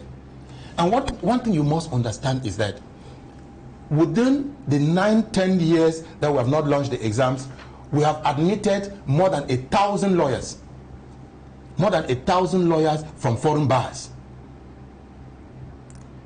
So as we speak, in the very near future, if you were to move in that same train, before long, we'll have about 60 or 70% of our bar trained in foreign bars, which comes with all the disadvantages, because our law does not even give the bar the opportunity to organize any refresher courses like it is done in any other country. An American lawyer who gets to Britain and wants to practice does not just go call to the bar. He must go for a refresher. I'm talking of a Nigerian who is a lawyer of the New York bar. When he gets back to Nigeria, he goes to the law school. But Cameroon happens to be the only country where you only need to show proof of your birth certificate. You only show your birth certificate to say, I am a Cameroonian, and nobody bothers whether you read law in Tokyo, whether you read law in Russia, or you read law in China. And one thing we must equally understand is procedural laws are territorial. There is no way you can go to Nigeria, no matter how intelligent you are. You do the criminal procedure in Nigeria, you do the civil procedure in Nigeria, you come and practice in Cameroon without acquainting yourself with the procedural laws of that particular country. And that accounts for part of our problems in practice. Are those some of the things that you included in the law that you're pushing through to Parliament? Yes, Mr. Jonathan, yes. Ok, donc, mais à côté de ça, il y a bien évidemment ce qu'on appelle des valeurs universelles ou des droits fondamentaux qui paraissent universels et qui sont défendus par les avocats. Il y a ce qu'on appelle les droits fondamentaux qui sont garantis par un certain nombre de textes. Je ne vais pas revenir sur la Déclaration universelle des droits de l'homme du 10 décembre 1948 ou encore d'autres textes qui, n'est-ce pas, ont été rédigés dans le sens de la protection des droits fondamentaux de l'homme. Et je voudrais justement qu'on embraye sur cette question, la question des droits fondamentaux, des droits de l'homme, par une question d'actualité. Vous avez certainement entendu ou bien lu dans les réseaux sociaux cette disposition ou cette décision prise par des autorités, on va dire la police des frontières, et qui, n'est-ce pas, exige par exemple des personnes qui sortent du Cameroun et qui portent dans leur passeport, n'est-ce pas, la fonction d'enseignant, de produire, n'est-ce pas, un certain nombre de documents avant de pouvoir sortir du territoire. Vous avez certainement entendu parler de cela. Est-ce qu'on peut considérer cela comme une violation des droits? Est-ce qu'il n'y a pas ici atteinte à la liberté d'aller et de venir? Freedom of right movement. Of course. Because that is not the only one. There are a lot of crazy practices. There are a lot of strange practices that we just get up in the morning and you just see it is either a minister or it's a director, or particularly with lands, you see they'll come out today, there is this Vérité, or there's this decision from the minister, which is completely against universal rights, universal regulations, international norms, or even conventions to which Cameroon is a party. At times it's strange. All what we do is we keep writing to the authorities that you are actually violating this rule, you are actually violating this rule. Est-ce que dans ce cas précis, par exemple, vous avez attiré l'attention des pouvoirs publics là-dessus? Yes, yes, because... Et quelle a été leur réaction? No, the point is, when most of those things, and that's one thing that is very true to Cameroon, when you write those correspondences, they don't reply. They invite you. Yes, they invite you and they explain to you, oh no, this thing, we are sorry, we are going to do it, this is the mischief that... Oui, parce que les explications qu'ils ont données justement, c'est qu'il y a beaucoup d'enseignants qui partent et pour arrêter la saignée, il faut prendre des mesures pour être sûr que... It doesn't make sense. It doesn't. It doesn't. If I don't want to stay in Cameroon and work, it is not by blocking me at the airport that I will stay. But what about the problem of brain drain? No, the point is this, Mr. Babila. you don't solve a problem by trying to attack the superficial or the peripheral looks of it. What is the cause of the brain drain? What is the cause of the brain drain? Why would somebody get trained up to this level, at some moment he decides that he doesn't want to be? How many times have we reduced salaries in this country? How many times have we correspondingly increased prices of basic commodities? What is the cost of basic health facilities? Those are the issues that we should be looking at. What we should be looking at is not to put police at the airports, at the frontiers to block people from traveling, but it is to put incentives to make people stay. Make staying comfortable. There's no other thing that can make people love staying than making it comfortable. If the people find it that is comfortable, teaching and all of that, how many times do we talk about punitive transfer? Because those are some of the cases. That somebody is transferred because of this reason or that, he's sent to some place, and some just feel like they have been sent somewhere and they're abandoned there. Perhaps some young person who comes from school yesterday is now his boss, and it's just some cacophony. And because of that, the job satisfaction is no longer there. You feel frustrated. I'll bet the fact that patriotism keeps calling on you, oh no, you should stay and serve your fatherland. But you feel frustrated. And when you're frustrated, it's like, okay, let me go out and perhaps see if I can have something better. What have you asked the administration to do as far as this particular measure is concerned, prohibiting lawyers or I mean teachers, hindering teachers from moving out of the country, depriving them, violating their right to movement? What have you asked the administration to do in your letter, I don't know, to the Ministry of Justice probably? What have you asked them to do about this? The only thing we do, Mr. Babala, is drawing their attention to the fact that they are violating the rights of those citizens. I can't stay here. Perhaps I have served enough money and I think that I should go abroad for medical care.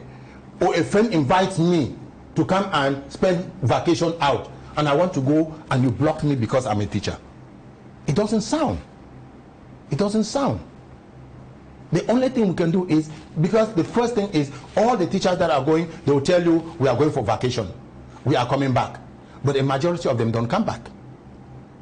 A majority of them don't come back. As to the issue of the fact that they go, they stay, their salaries are still passing and all of that, that's a different ball game. That's part of the mechanism that we need to handle as part of the other problems in this country. That's a different ball game.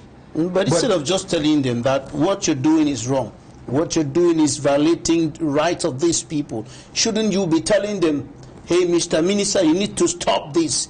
You need to reverse this law. You need to cancel it. You need to allow these teachers to move. Mr. Babla, I don't know if there is a law. I don't even know if there is a law. The decision yes, that has been taken. You see, that's why I keep saying it's just something that at times, because you can even go to the administrative court to challenge it, or you can even take it and send it out. Because there's one thing, they will not want to say that you say anything that is tarnished. They don't even have.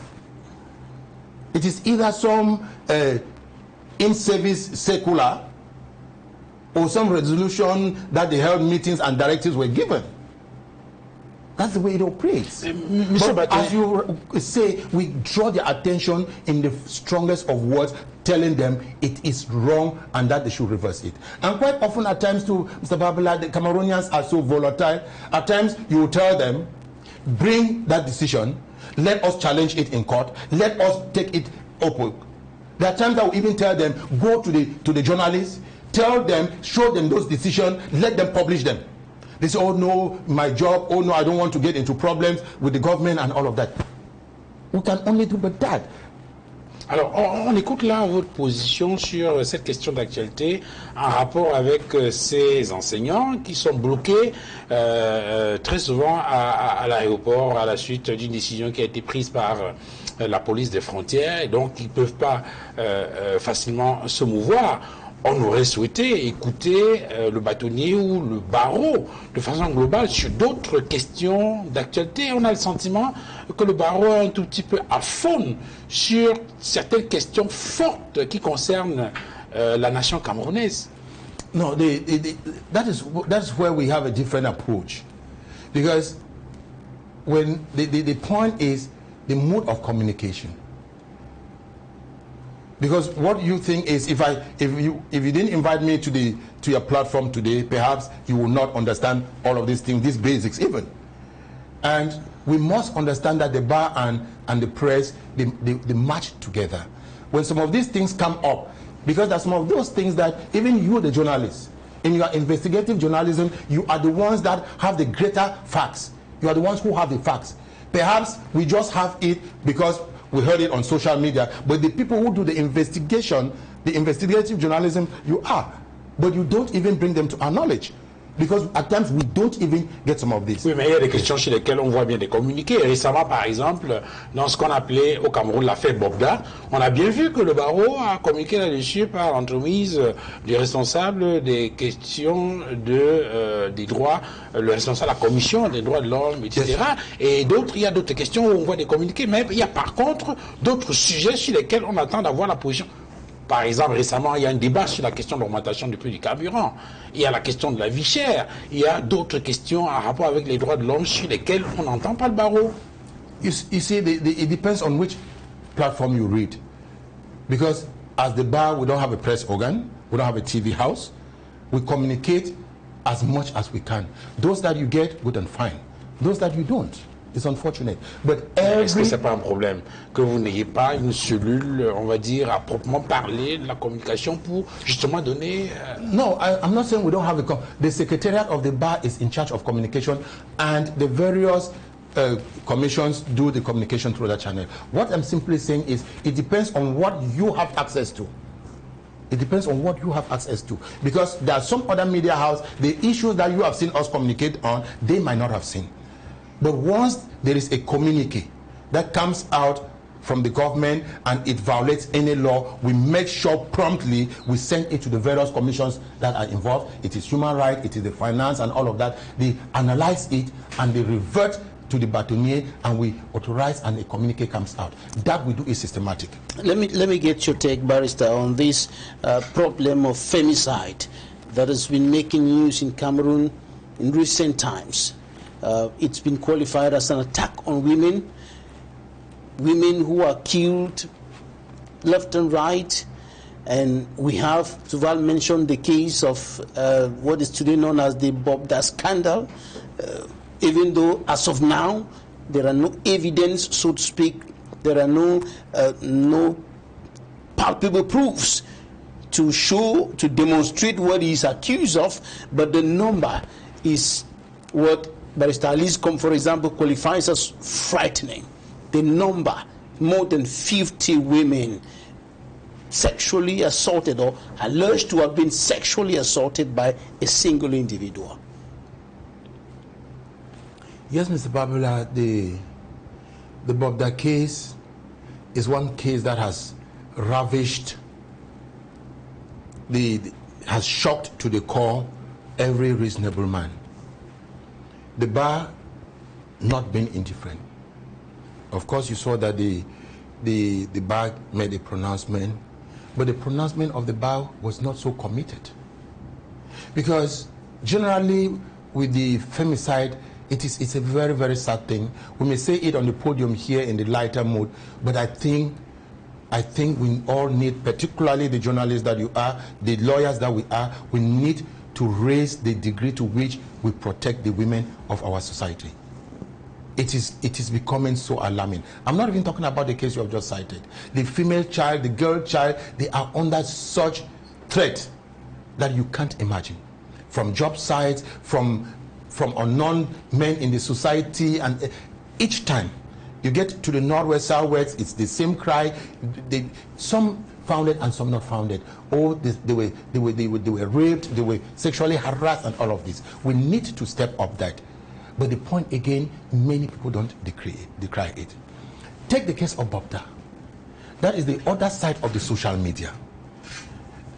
The social media, we must be very careful. It comes out in a dimension which takes us all unaware, and we're like carried over by the social media.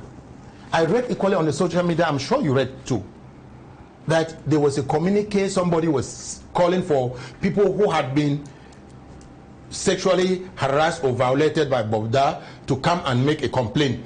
that by this day, if they don't receive any complaints, they will release him. And the question that comes to mind is, on what basis was he arrested? But now if the bar were to come out and say, oh no, you cannot arrest him because there's no base, there's no complaint, it will be like the bar is siding with that. And when they come out and would say the figures, about 50 of them, it's as though somebody has some record of it. And it is when he's arrested and now taken over, they start calling for people to come with complaints. The next day, we don't even know whether the matters have gone to the legal department. It is the legal department. The legal department is the director of public prosecution. But we hear the matter was taken to the police, and from the police, from the gendarmes, we heard it was before the military judge. The elements that warranted the matter to go to a military court, we don't know. The military court declined jurisdiction. There was an aspect of illegal manipulation of guns, a gun which he said to have been using to threaten his victims before sexually assaulting them. That's what I'm saying, Mr. Babila, that with all of these elements, we need some proper finding, because if there is an element of a gun and all of this, we presume that somebody has laid a complaint that this is what happened and a gun was used. You know, I talk with a lot of reservation, because if a matter is undergoing investigation or is within the judicial machinery, I, as a lawyer and the bar president for more, I must talk with a lot of reservation. So that's what I'm saying, that I just want that the Cameroonian public should collaborate. When they have facts that can lead to tracking down perpetrators of such heinous offenses, let them be able to give those facts. There are mechanisms where they can use the information and protect the informant. But when we go on the social media and we write without giving palpable facts, it doesn't help us, the legal actors, to see how things are done. Another problem of human rights in Cameroon today is this issue of human trafficking, which has been on the increase for the past close to 7 years that the Anglophone crisis has been dragging on in the northwest and southwest regions of the country, with the great numbers of young girls moving over to the other regions and becoming in a position of vulnerability, in which many of them are being exploited. They have been trafficked. There has been recruitment, transfer, acceptance, and financial exploitation. These are the elements of human trafficking that's been going on, and there seems to be very little that is done as far as the implementation of the law on human trafficking is concerned in Cameroon. What's the bar saying? What's the bar doing about this aspect? I must say vividly, Mr. Rabela, that the issue of human trafficking is one of those issues the Human Rights Commission, in our last semester review workshop, lamented on this. And that is part of when I talked about the femicide, that is part of what we're talking about. Because most of these victims are young girls. Most of these victims are young girls from all these war-torn zones and all of that. And each time you say it, where is the proof? Each time you say it, where is the proof? And we keep calling on the people. There are various commissions of the bar that are in charge of this, that will investigate, follow up the matters, and those are some of the things that we're taking the opportunity to inform the public, that the Human Rights Commission of the bar functions 24/7. That when issues like that come up, you don't need a fee, you don't need to pay any lawyer, just inform the Human Rights Commission. It's just that I don't have their hot number. There is a number for that, that you inform them about such practices. We'll pick it up from there. We'll pick it up from there. Most of the things we only get to know, okay, by the time you get to the police or the gendarme, they tell you, oh no, it was like this, or you see it branded on the screen. There were these people who were caught at this place. The gendarmes caught the people here and there. You tell the lawyers to get there. By the time they get there, they tell you the matter has been sent to the legal department. You follow up, you get to the legal department. They tell you, oh no, they sent it for for further investigation because there were some elements, and that's how we wrap in, and we wrap in it dies. But another side of the problem is the implementation but of the law. there are some I must admit, yes, there are some that have been taken to their logical end, and the culprits have been jailed. Yes, that's yes. Where I was coming to. The implementation of the law, which seems not to be up to expectation. And another side of it is the fact that the law seems to be seems not to be in favor of the victims or the survivors. Money is paid, 5 to 20 million, I think so, fines for those who are found guilty of human trafficking, and that money is paid into the state coffers, but the victims practically have nothing. The law is not victim or survivor centered. No, Mr. Babula, when you say the law is not victim or survivor friendly, the point is when you have any there's no aspect of compensation. That's what I'm talking about. No. For the survivors. No, the point is the law does not quantify. The law, what the 20 million that is paid into the state coffer, it is the fine. It is the fine that the law attributes to such an offense. But as to the victim, it is the victim to establish the civil claim. Because when the matter goes to court, the law does not tell or enjoin the court to say, okay, you award this to the victim. It is the victim that makes a claim based on the prejudice that is suffered, and it is awarded accordingly based on the appreciation or how the victim can prove the case. That is what the law says. In all criminal actions, yes, in all criminal actions, yes. Alors, je voudrais peut-être avant... C'était pour préciser que, comme Jonathan disait, c'est comme payer dans le trésor public, ce n'est pas destiné au plaignant. Mais le plaignant, dans chaque matière pénale, se constitue comme partie civile. Ils doivent faire ces... How do I put it? Has to put a claim. That is a reclamation. So if some of those cases, what equally happens is some of them don't even have lawyers. Ils n'ont pas des avocats, donc ils ne savent même pas ce qu'il faut faire. And most of the cases, des gendarmes, des polices, bon, ils gèrent ça à l'interne, en cadre des victimes, et bon, on les donne peut-être 500 000, 1 million, et c'est clos. But once the lawyer comes in, it's a different ball game. Oui, c'est pour ça que vous estimez, par exemple, qu'il faut revaloriser les honoraires des avocats qui sont dans les commissions d'office. Mais la question que j'allais poser, Monsieur le Bâtonnier, c'est en rapport avec le fonctionnement de la justice. Vous, en tant que bâtonnier de l'ordre, et dans la pratique de l'avocature depuis une vingtaine d'années aujourd'hui, quelle est l'idée que vous avez de la justice camerounaise? Est-ce que c'est une justice qui vous rassure, ou bien est-ce que c'est une justice qui vous inquiète au regard, par exemple, d'un certain nombre de faits ou d'affaires, et comment est-ce que ces affaires-là sont gérées? Est-ce que vous êtes rassuré ou inquiet par la qualité de la justice camerounaise aujourd'hui? I will tell you that when it comes to the laws, basically there are some legal frameworks which are reassuring. What I want to say is, in any institution, in any dispensation where the judiciary is not independent, is not clearly independent, where the bar is not independent, of course I can assure you that the justice system of that country or of that economy has a problem. So it will not be a sweeping statement. It will not be so proper to say that la justice nous inquiète, mais on ne peut pas aussi dire que ça nous rassure à 100%. The justice system is not too free from the hands of the executive.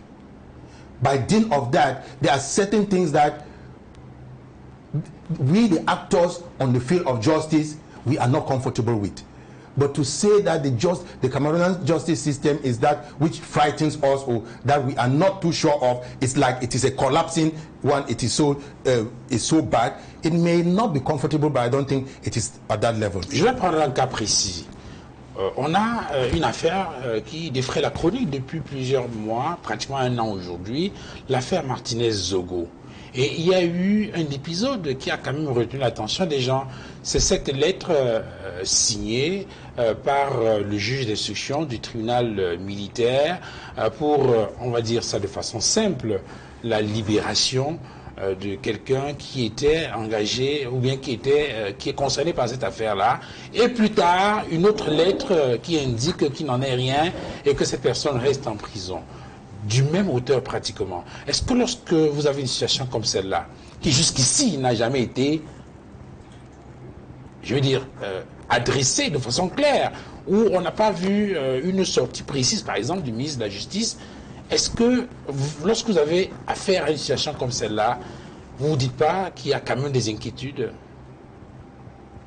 Apparemment, vous êtes en train de faire lecture de contenu de ma lettre adressée au ministre délégué à la présidente chargée de la Défense. Parce que c'est exactement ça que j'ai attiré son attention. Que ça effraie. Ça fait peur. Que dans un système de justice, je ne voulais même pas entrer dans le fond. Parce que je ne ose même pas le faire. Mais qu'un juge d'instruction signe quelque chose, et après on signe l'autre, et on dit ce qu'on avait signé est faux, et on ne voit même pas comment on a indexé, on est en train de sanctionner, on n'a pas mené des enquêtes pour voir qui a fait cette faux. It makes the people to lose confidence in the justice system. In this case, the military justice system. And that's what I wrote to the minister delegate at the presidency in charge of defense. I drew his attention to the fact because that is a matter that is in court and I could not have gone into the merit. And I don't even bother to know whether who deserved bail or who did not deserve bail. But what we are saying is if a magistrate, if an examining magistrate wrote or came out and said, okay, this person is admitted to bail. And there's a contrary document which says, okay, no, that document was fake. We have treated it with a lot of levity.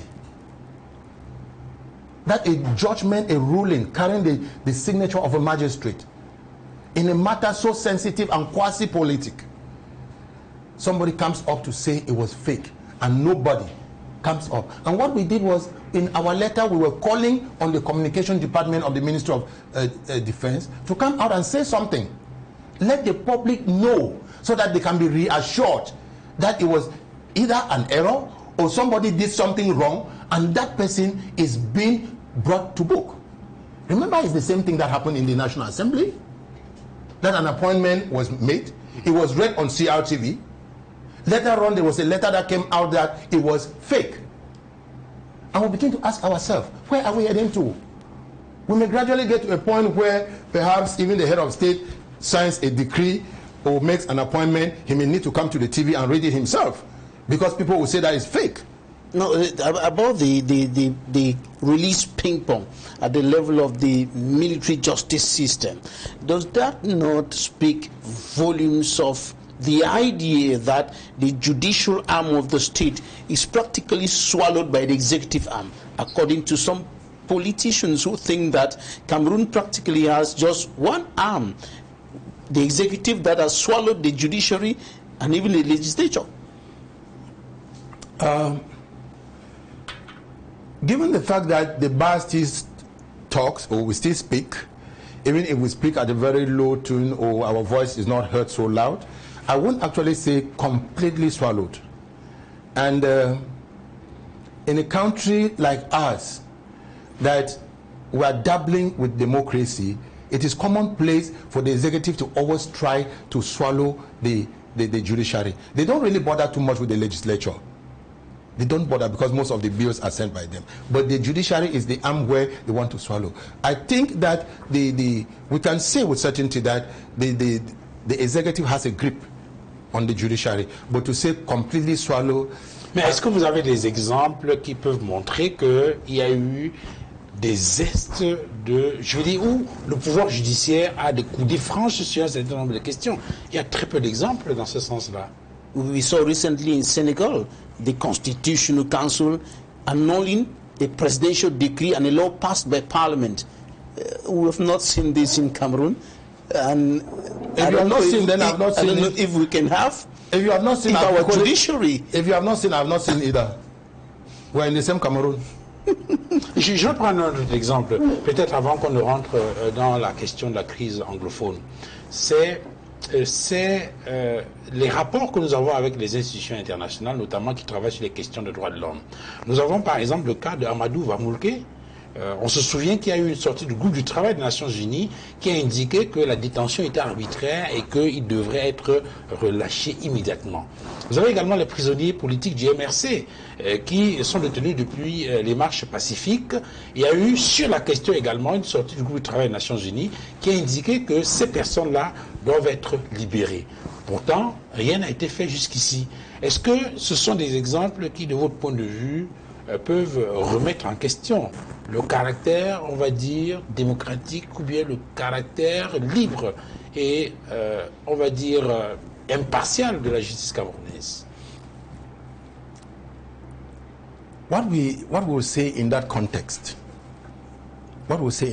because truth be told, if you want to index the executive, they'll tell you no. They're not the ones who have refused that Vamoulke should not be released, or all the other persons. They will tell you they are not the ones. But between you and I, we know how it functions. So we can say because of the practical realities that are based on the ground. Those are some of the examples. That because there is no reason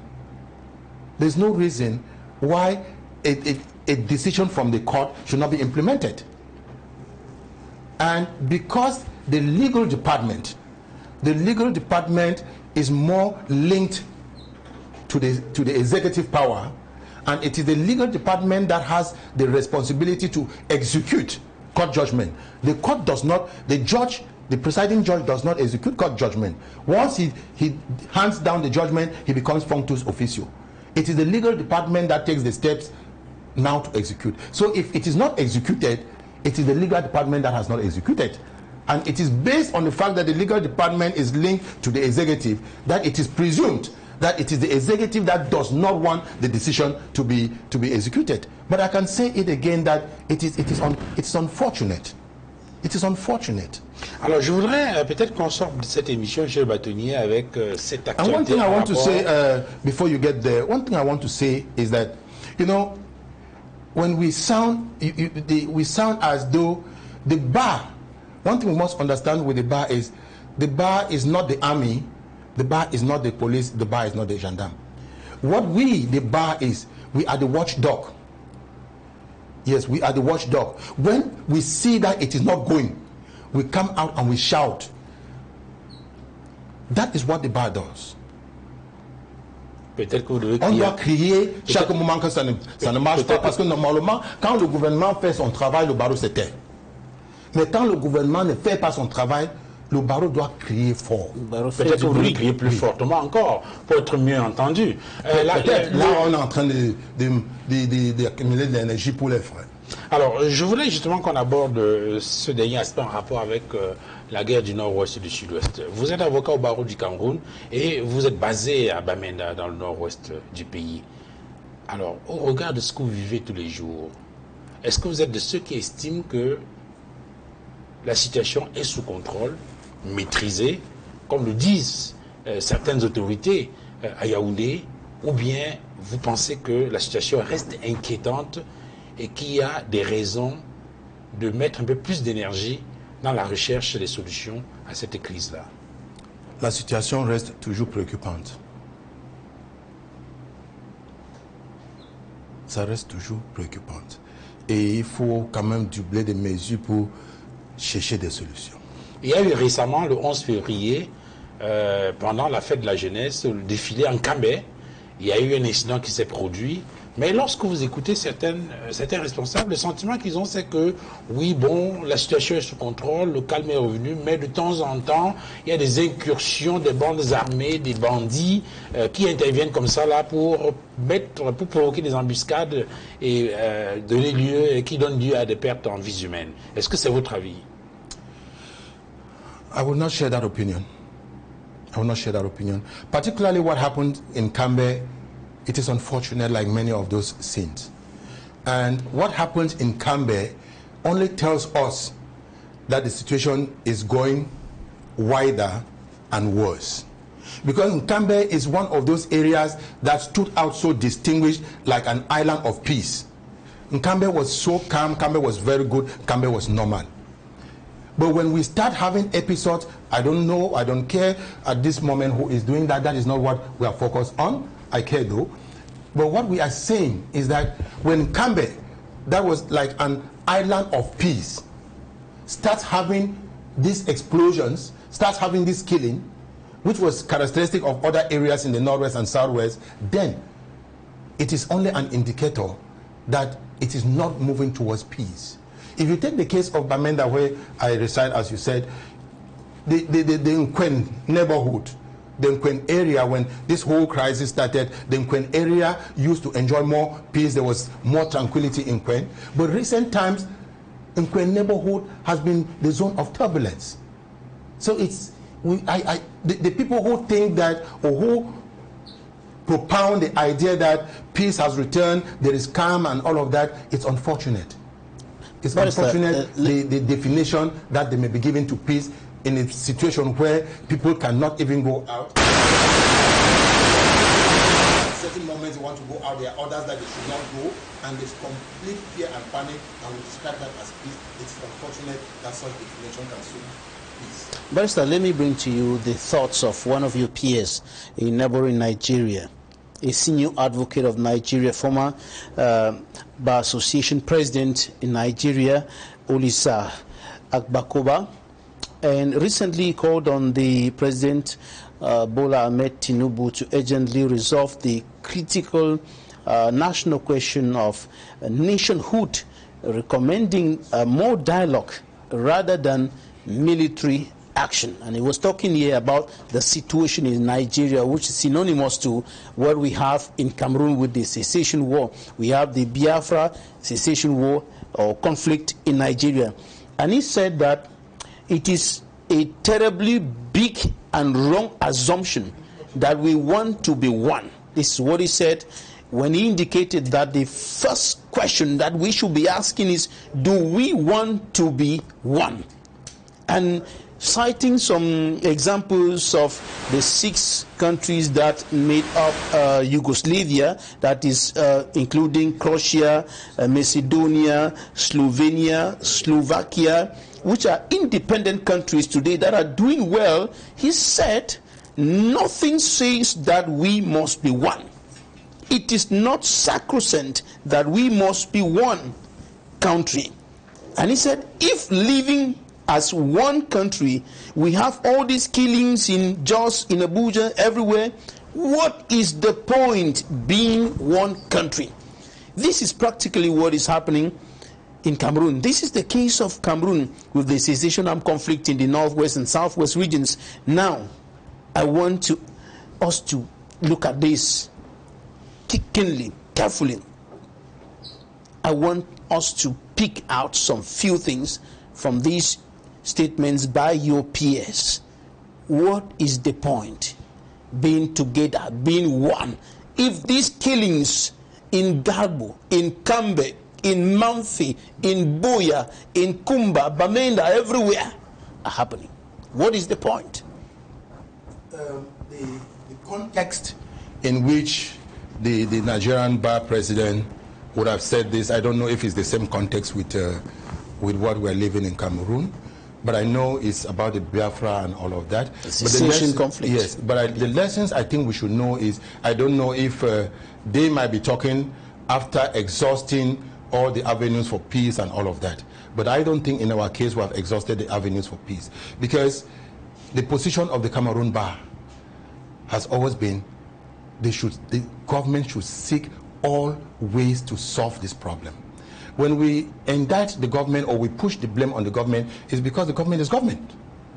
Government is conventional. Government is institutional. They should take steps to do the needful. There should be genuine dialogue. They should be able to talk so that this thing comes to an end.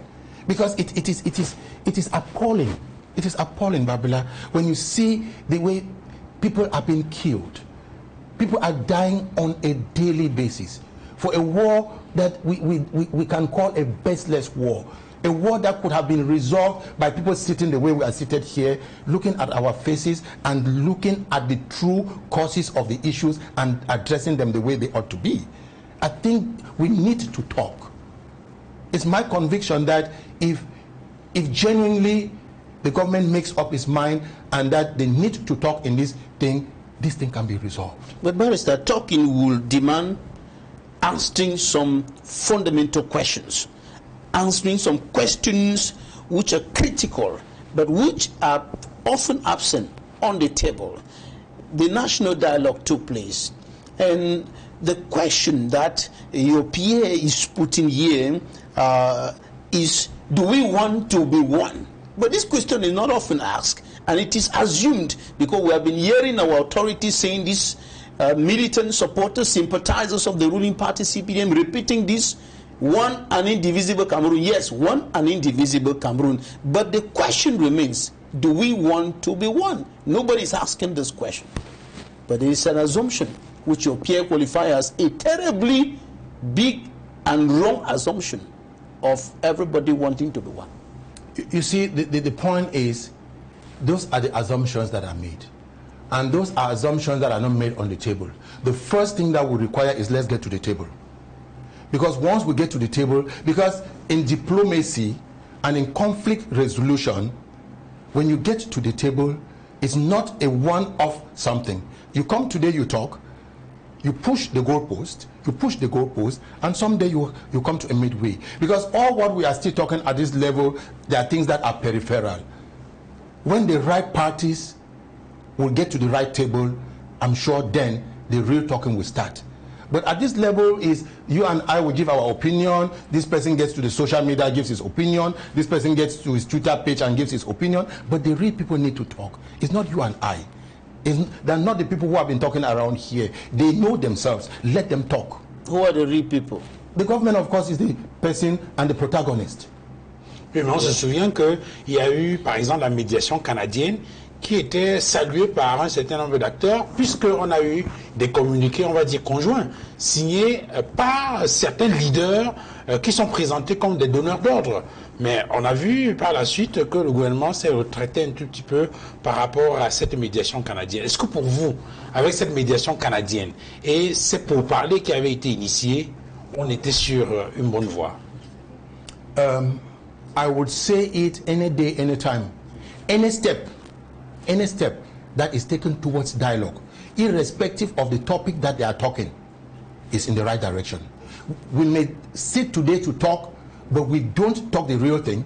When we adjourn because we didn't agree on the topic, when we adjourn, we may eventually get to the right topic. So any discussion that is moving towards sitting down and looking for a solution, it's in the right track. And that's why the bar itself was like, okay, if the Canadian talks are ongoing, it is a welcome relief. And you realize it that both Francophones as Anglophones, everybody breathed a sigh of relief that at least something was going on. And when the government came out and said, oh no, they were not aware of it, wow, it was so disappointing and frustrating. But we skip. But since the major national dialogue took place, and there's been much talked about, talking about dialogue, and so on, but we have been seeing more of military action on the ground, despite the fact that politicians, right defenders have been talking and saying, no, military solution cannot help the situation. There can't be a military solution to this problem. But we continue seeing military action on the ground, corpses displayed on the streets in Kumba, in Manfe, Bamenda, and so on and so forth. What's your take on this? military action on the ground? Mr. Babila, in conflict resolution, one thing you need to know is that when you find yourself in a hole, you stop digging. That is the principle in conflict resolution. When you find yourself in a hole, stop digging. Because the more you dig, you will only be going further. What you should be doing is, how do you get out of the hole? No military operation will solve. Because no matter how much the military gets itself, whether it is the military from the fighter, the military from the conventional military, no matter what it does, the end result will be that someday they will sit on the table. Or we are not inventing the wheel. We're not inventing the wheel. Even within our domestic and family settings, when there are troubles, when there are issues, they end up at the family meetings, they end up at the family circles to resolve it. So all what we are praying and urging and calling on everybody is that the bloodshed has been so much. Let us get to the table and see how we can end this bloodshed. Nobody. Let me get your view on this before we go. Before we go, Barrister, let me get your view on this. There are some who think that liberating all the detainees of the Anglophone crisis, including Sisiku, Ayuk, Tabe, Mancho, BBC, and the others, can open the way to the solution to this problem. Do you think so? I will not say I think so. It depends on who is the protagonist. Because the person who is giving a condition is telling you, if you do this, this is what I do. I am not, or the bar is not in a position to say, okay, if you do this, if I say yes, it's a good thing. It's a good thing. Anything that is done towards appeasement is good. But the person who gives that condition should be able, okay, if you do this, this is what it will lead to, or this is what you expect as a result. But our position is, any move that is intended to move towards peace is good. C'est sur cela que nous allons mettre un terme à cette émission de La Vérité en face sur Equinoxe Télévision. Mais une dernière question, monsieur le bâtonnier, Éric, dites-nous la vérité en face. Vous avez été élu, c'était le lundi 20 juin 2022. Et bientôt, cela fera exactement 2 ans. Dites-nous la vérité en face. Est-ce que vous allez solliciter un autre mandat en tant que président ou bâtonnier de l'ordre des avocats du Cameroun? Est-ce que je vais solliciter un mandat, deuxième mandat? Ce que je veux dire, on s'est constitué dans une équipe et le nom de l'équipe, c'était le principe, c'était le plateforme dénommé Ubuntu. That is the platform that presented me. I am the leader of the Cameroon Bar, but I am a flag bearer of Ubuntu. Like every other team, they are the immediate people who are analyzing my work, because the vision I'm carrying was propounded by them. If within now and the end of the mandate, if they think that I've done so well, and they think that I should still be the flag bearer for the Ubuntu team, then I will do. Mais vous, est-ce que vous avez le sentiment d'avoir accompli ce pourquoi vous vous êtes engagé, ou bien vous estimez qu'il vous faut un autre mandat pour pouvoir boucler ce que vous avez commencé? I will tell you with all elegance that so far so good. Just that we didn't have the time to get into the analysis, to the details. I think objectively, if you look at my roadmap, I have done great. Mais de ce point de vue, vous n'avez plus besoin d'un autre mandat. The second mandate is to complete, because I just told you I will be putting the foundation stone soon, except you want me to end just at the foundation stone. Donc vous allez solliciter un autre mandat. If they tell me that, do, because that is what I will be talking to my Ubuntu QG. That's what I'll be presenting. Should I have another mandate to continue this? If they say yes, Mr. Bâtonnier, you have our blessings, I will go. Because I cannot go without their blessings. Vous êtes donc dans la théorie de l'appel du peuple. Monsieur Bâtonnier, infiniment merci d'avoir accepté de venir échanger avec nous dans le cadre de cette émission La Vérité en face. Thank you very much for giving me the honor, for providing your platform so that I could clarify a lot of misunderstanding, a lot of misgivings, and to air out the point of view of the Cameroon Bar on certain burning issues, and to reiterate again, the Cameroon Bar is just the watchdog. We are just the whistleblower. When it is not going, we blow the whistle. We don't have the capacity, we don't have the mandate to arrest or to get into the field to act. Our function is to blow the whistle and alert, and that is what we have been doing, and that is what we keep doing. Merci également à vous, Babila Jonathan, d'avoir échangé avec nous. Merci à toutes les équipes techniques et éditoriales. Merci à vous, madame, monsieur, d'avoir regardé cette autre livraison de La Vérité en face. Bon dimanche à tous et à très bientôt. Au revoir. Thank you.